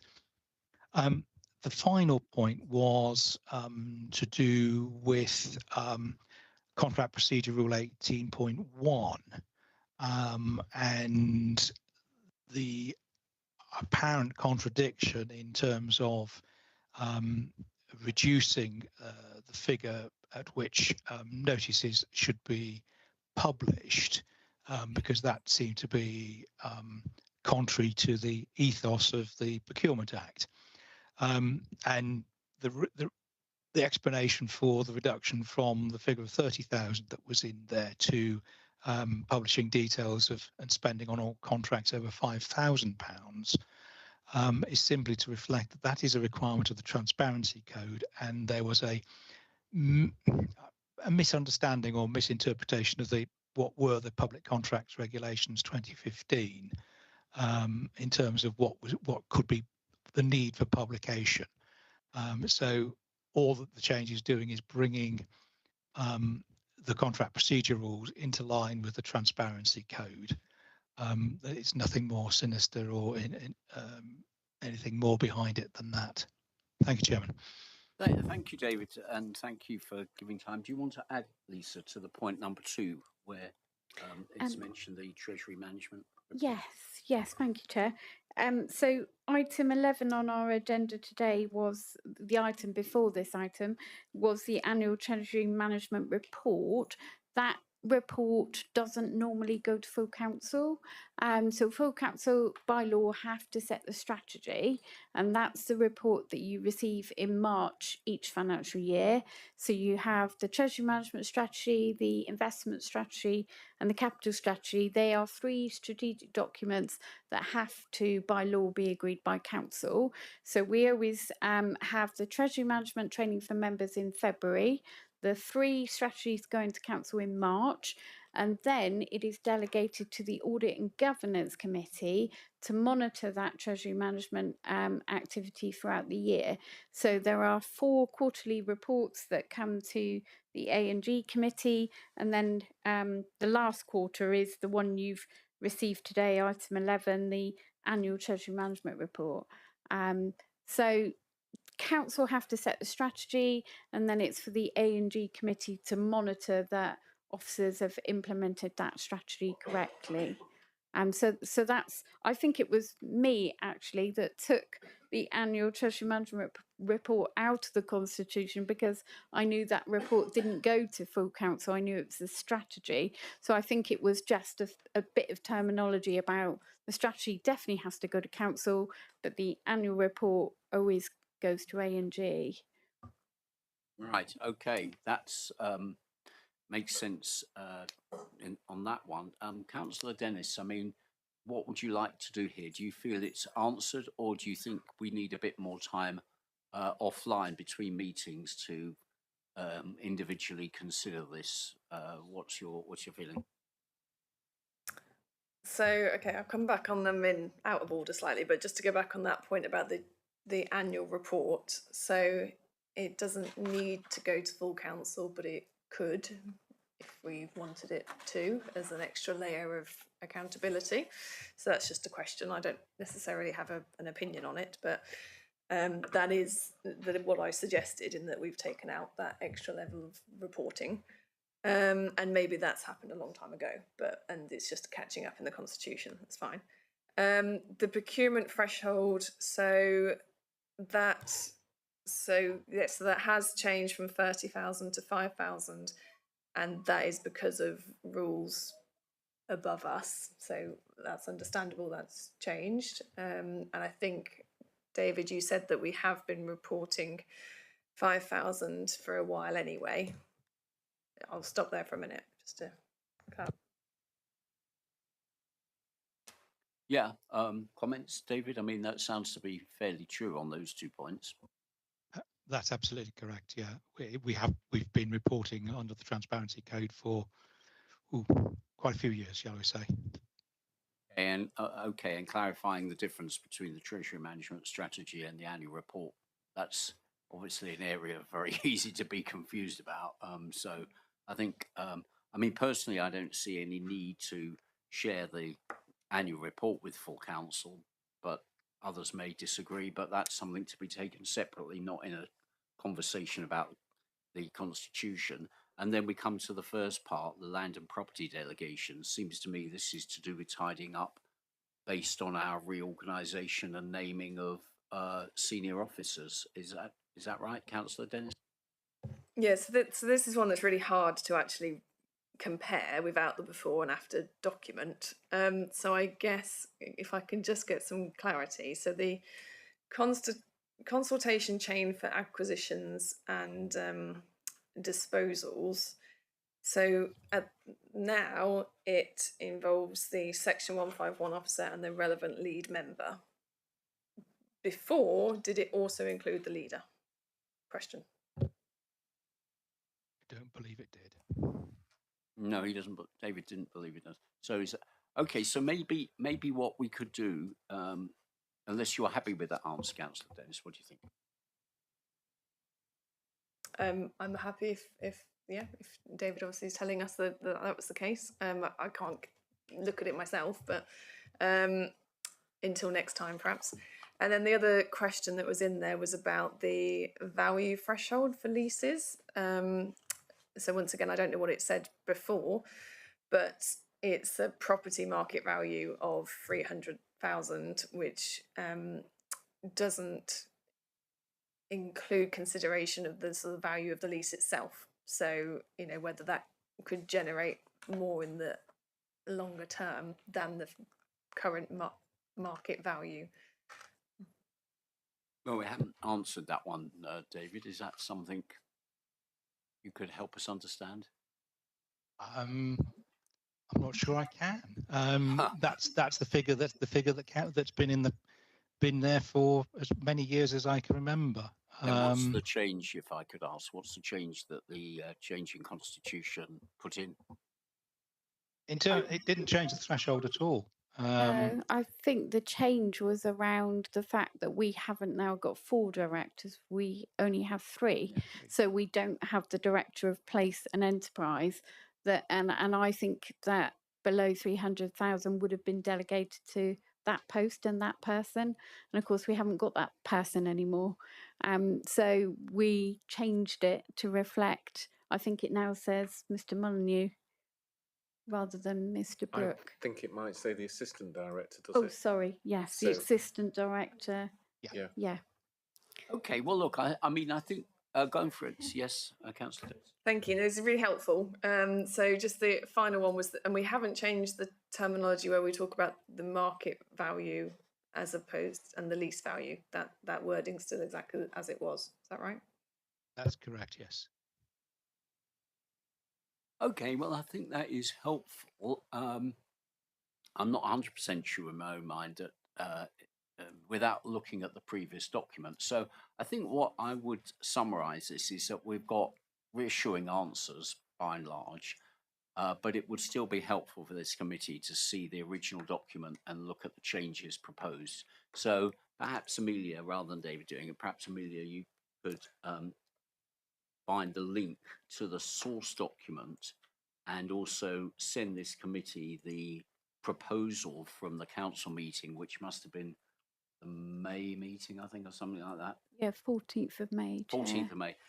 Send us the note to that so we can just have another look. And David, we probably won't need you again, but I think we reserve the right to bring this topic back to the committee if someone proposes that there's still questions. So let's keep the option open. But I think, David, I appreciate you doing your best to answer it all. And, you know, without the actual wording, it's hard to be 100% sure. So perhaps we'll give ourselves a chance to do that. If anyone wants that bedtime reading, it's up to them. Well, hopefully you'll have an online version of the Constitution by the time we bring the next lot of changes to committee in October, and then it'll be visible for everybody to understand. Okay, I understand that technologies sometimes are a bit behind the curve with updates, but all right, Councillor Dennis, you probably happy with that action? Yes, I am, but I am disappointed that I was sort of spotlighted as asking too many questions on this particular issue when I think that is the role of our committee. I think that asking questions is part of our job, and we're not by asking questions, we're not trying to cause trouble or problems. We're trying to clarify and be reassured that the right course of action has taken place. So I totally sympathise with your sentiment there, and I think that's what we're here for. So I take the point there. Okay, thank you, David, for that. So let's move then to, if people are okay, move to item 13, task and finish group. So we've got Councillor Nix with the Freeport Working Group, and then we'll talk about LGR, and we'll come back to the points that we had before. And David, if you're still there, you look like you've gone, but I hope you can. Can we get him back? So Councillor Nix, over to you, please. Thank you, Chair. We had a meeting actually for today on the sustainable travel, but we had to postpone it because due to officer availability, unfortunately, and member availability. So we've now got a new date of the 8th of October where we're going to discuss sustainable travel with ourselves, Devon County, and we've got representation from Plymouth as well for the Freeport. One of the suggested topics, which I know I've got support from Councillor Yardy on, is how LGR will affect the Freeport, and obviously Councillor Birch is online. However, I think that might be a next topic which we might roll on to fairly quickly after the one in October. Just want to give a quick update on what's happening at the moment at Sherford. So the earthworks are progressing well, and I actually passed them today on the way, and earthworks are actually happening at the road junction now as well. So we are definitely moving apace. All of the seed funding's been drawn down from the project from Plymouth City Council.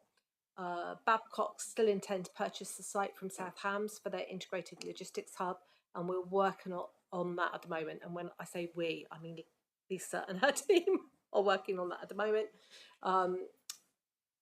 There will be an update report going to the executive in September, and this will cover an update on Sherford. Okay, thank you very much, Councillor Nix. Did you say that the Babcock acquisition is moving ahead? I didn't catch you very clearly. Is Babcock buying that bit of land? I believe so. There is I will pass that across to Lisa to explain We further. also got Councillor Birch on the call, who probably might want to answer it instead of Lisa. John, over to you. Yeah, yes, okay. Yes, there'll be a full report going to the executive in September and that will report on the state of play concerning the Babcock position. So rather than discuss it or attempt to discuss what's happening, I suggest that we await the report that's going to the executive in September. Okay, thank you. All right, are there any other questions for Councillor Nix or Councillor Birch on this report topic? Yeah, Councillor Nix. Just quickly, Councillor Birch, would you be able to come and support us with a LGR stroke report conversation at some point in the autumn? Yes, of course. Yes. Yes, I think it may well be that the September report, as I say, will provide further information. But I'm more than happy, if the working group wants to discuss that, I'm more than happy to come along. Of course I will, yes. Okay, good. All right, thank you, John. Let's go then to the LGR update. So, Lisa, are you going to provide some context or update for us? Thank you. Yes, thank you, Chair. So on the 16th of July this year, government obviously announced the configuration of local government in Devon from April 2028. So the announcement confirmed that the proposal developed by Plymouth City Council and Exeter City Council would be implemented.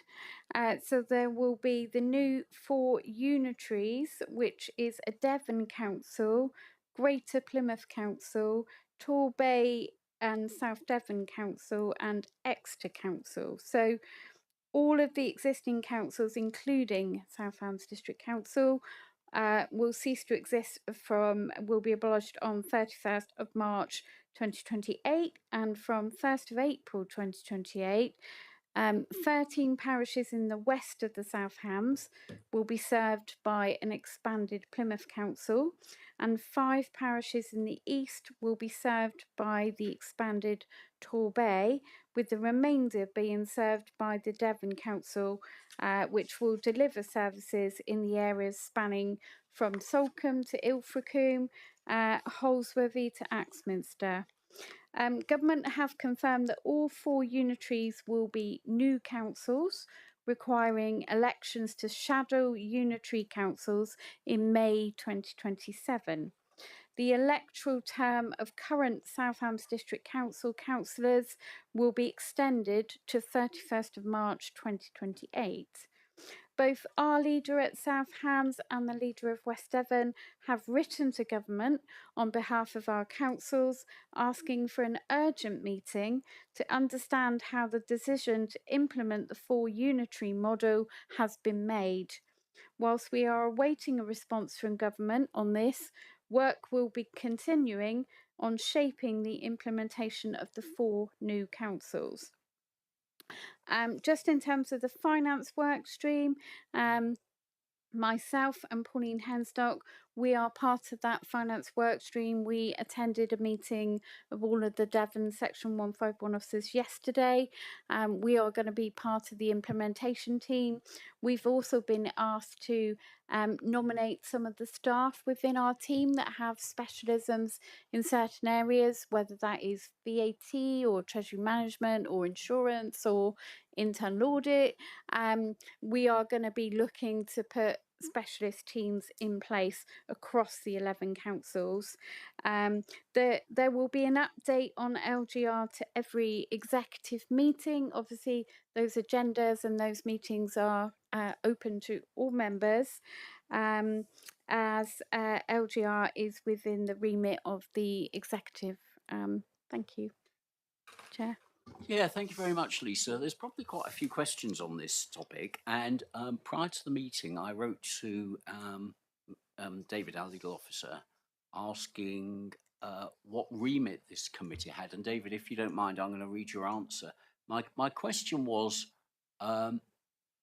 what remit this committee has after LGR. In other words, we know that we've got responsibility to look at finance and risk in this council. But what about after that? So David's answer was the ANG committee's role during the LGR process It is about ensuring the council remains compliant with its statutory duties, maintains robust and internal controls, and delivers value for money for residents. And in this way, provides new unitaries with assurance they have a clear starting position, all of which is already adequately covered by existing work programme and officer reports and schedule to receive. There's also time included in the annual internal audit plan for internal audit to look specifically at LGR. The results of that work will be reported to this committee. It is not the role of Audit and Governance Committee to consider and investigate the future risks of LGR. And by that, David, I presume you mean the risks to the community or future councils which will supersede South Hams District Council. I think what I'd like us to do when we think about what we're going to discuss in LGR is to take note of David's recommendation, because it's, you know, what we could talk about is what's going to happen to the money from the Freeport, or where are the assets going to go, or who's going to look after the play park in 3 years' time. And I think what David's point is that that's not really our responsibility to do that. It's a responsibility of the executive to consider those points more in a political context. And the executive is the body looking or managing our LGR process. So I just wanted to bring that to this committee's attention, because I think otherwise we're going to waste a lot of our time asking things that, quite frankly, are not really on our agenda.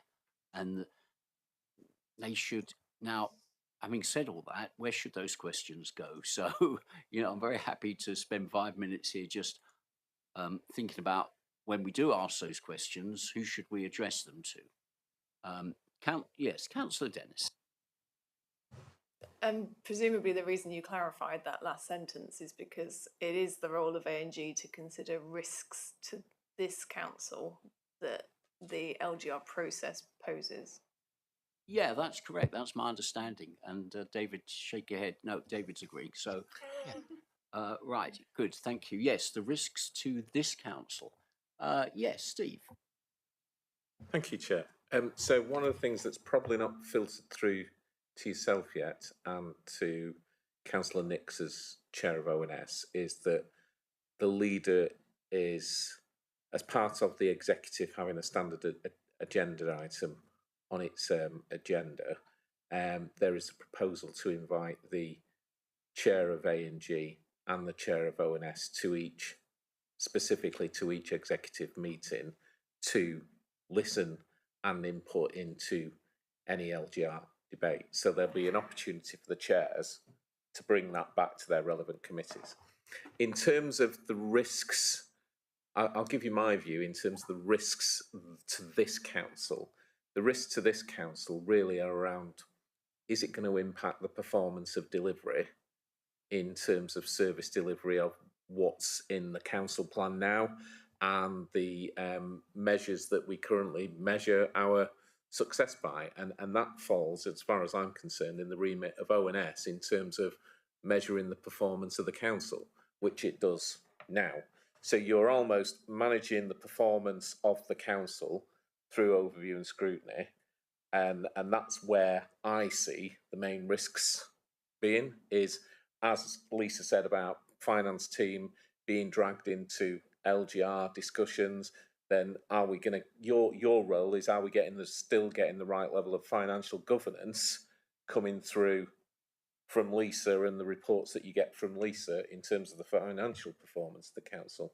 So that's my two penneth. A lot of the stuff that Joe said from Devon Audit Partnership, I think they predominantly are programme risks, and the LGR programme is not part of this council. It's going to be part of the new council. So there's an element of a lot of the things that Joe outlined will sit in the programme for LGR, and that's not this council's responsibility.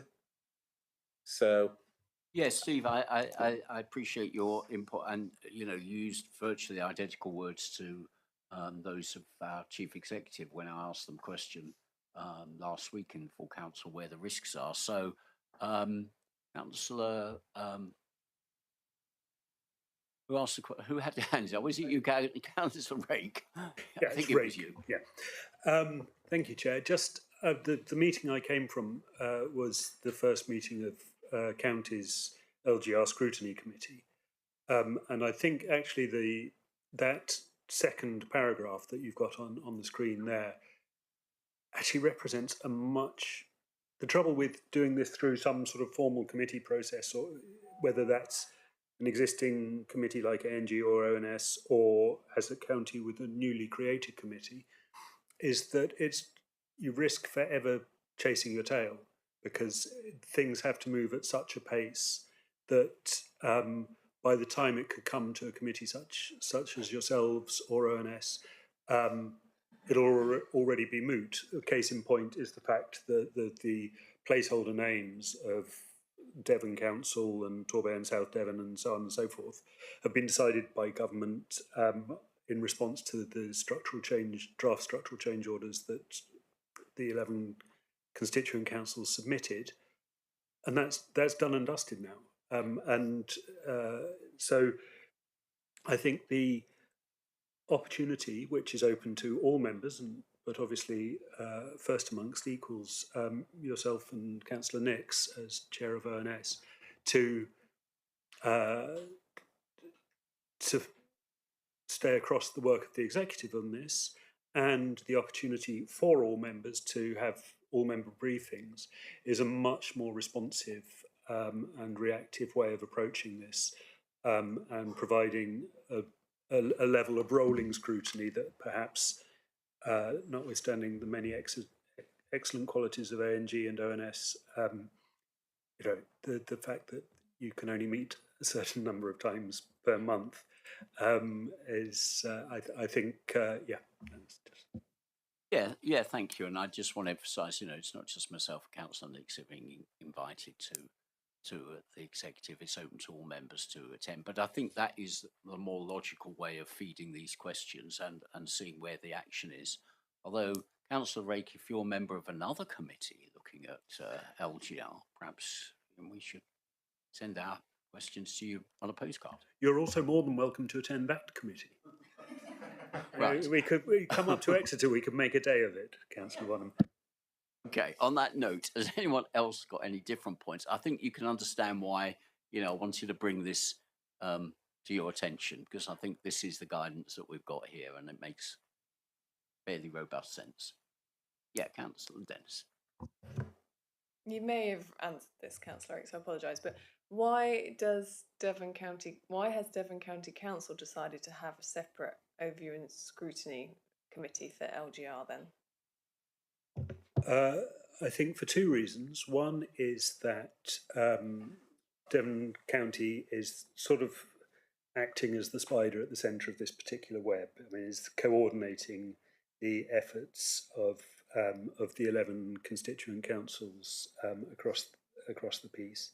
And the other is that the experience was that LGR was clogging up the work of the three other scrutiny committees at county, because irrespective of what came up, what about LGR was already always a subject of vigorous discussion, and it was felt that wasn't always helpful. So, but I don't think Devon has necessarily got it right, or we certainly need to refine how, because it is, Okay, Councillor Dennis, are we coming back on this?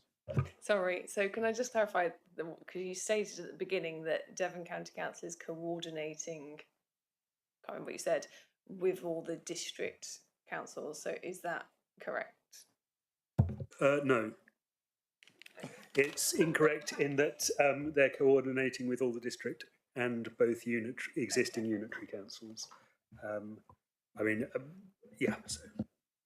I think you said they were the spider in the centre of the web, which again, I think is quite a useful metaphor for what's going on. Yep, Steve. Yeah, it depends whether you like spiders or not, I guess.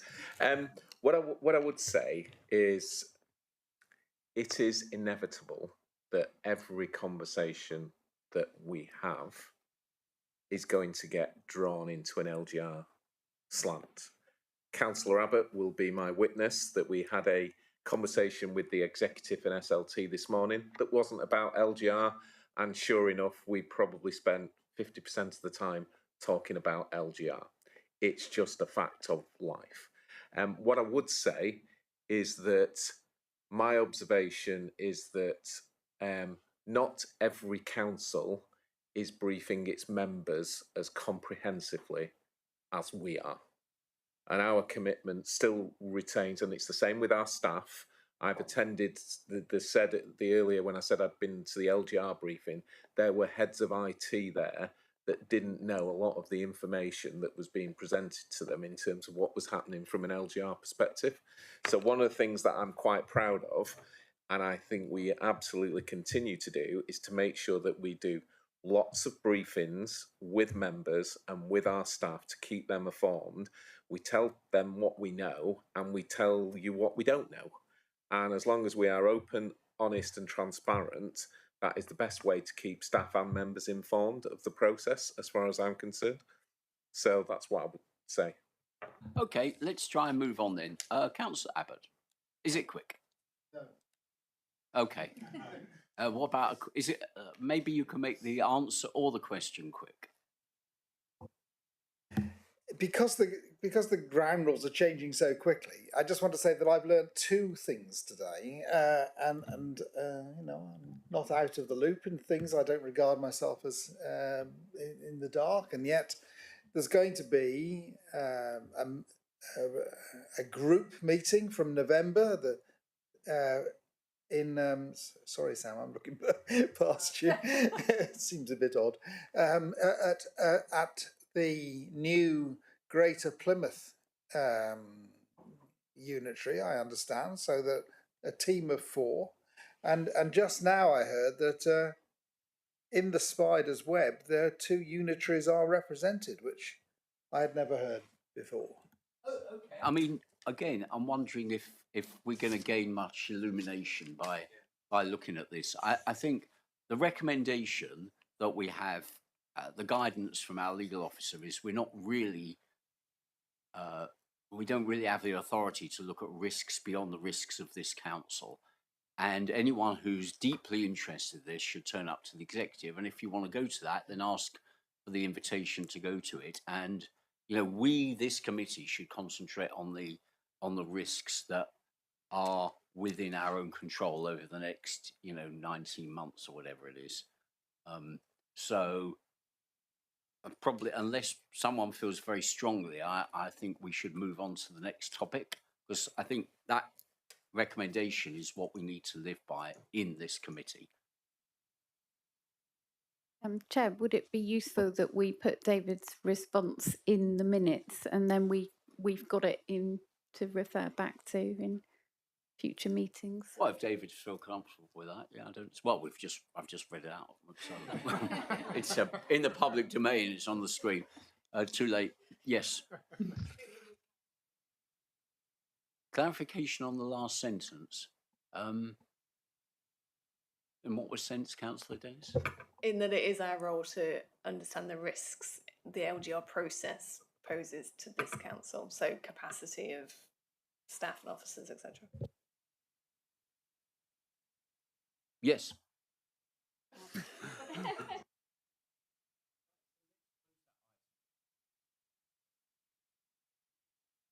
Thank you. Let's close that item and go quickly on to item 14. But thanks for your consideration of all of that. So without spending too much time, this is the work plan. I'm not quite sure what the terms of reference I and J and O and so on actually mean, but they relate back to the original terms of reference that we agreed a few meetings ago. Oh. So they track to that. Yeah. Right.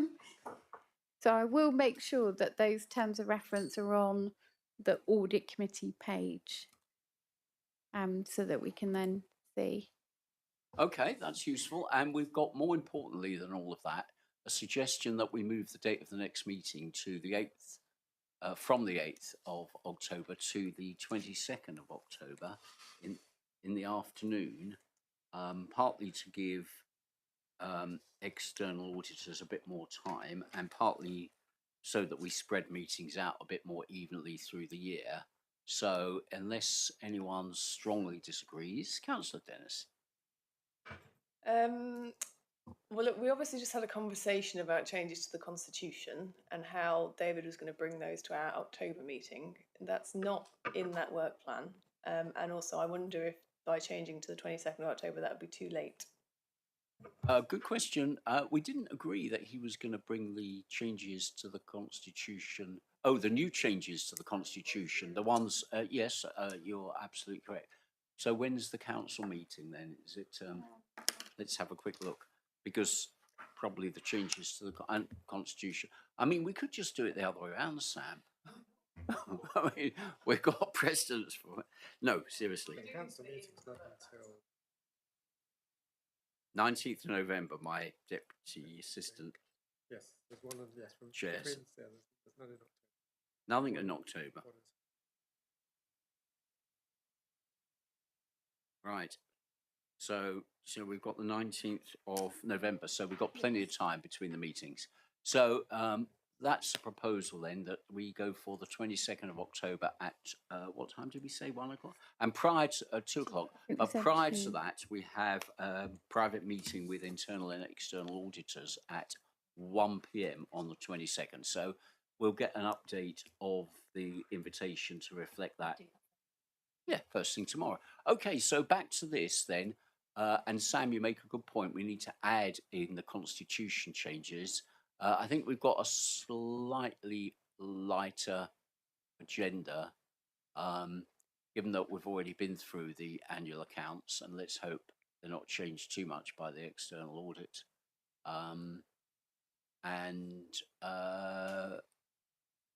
Why have we got Treasury Management Report? Oh, Q1. Right, yeah, okay. Right, so that's where we are with the work plan. All right. If you have any comments, let me know. Otherwise, I'm going to say the meeting is closed. And thank you for attending, for bearing with us. It's been a long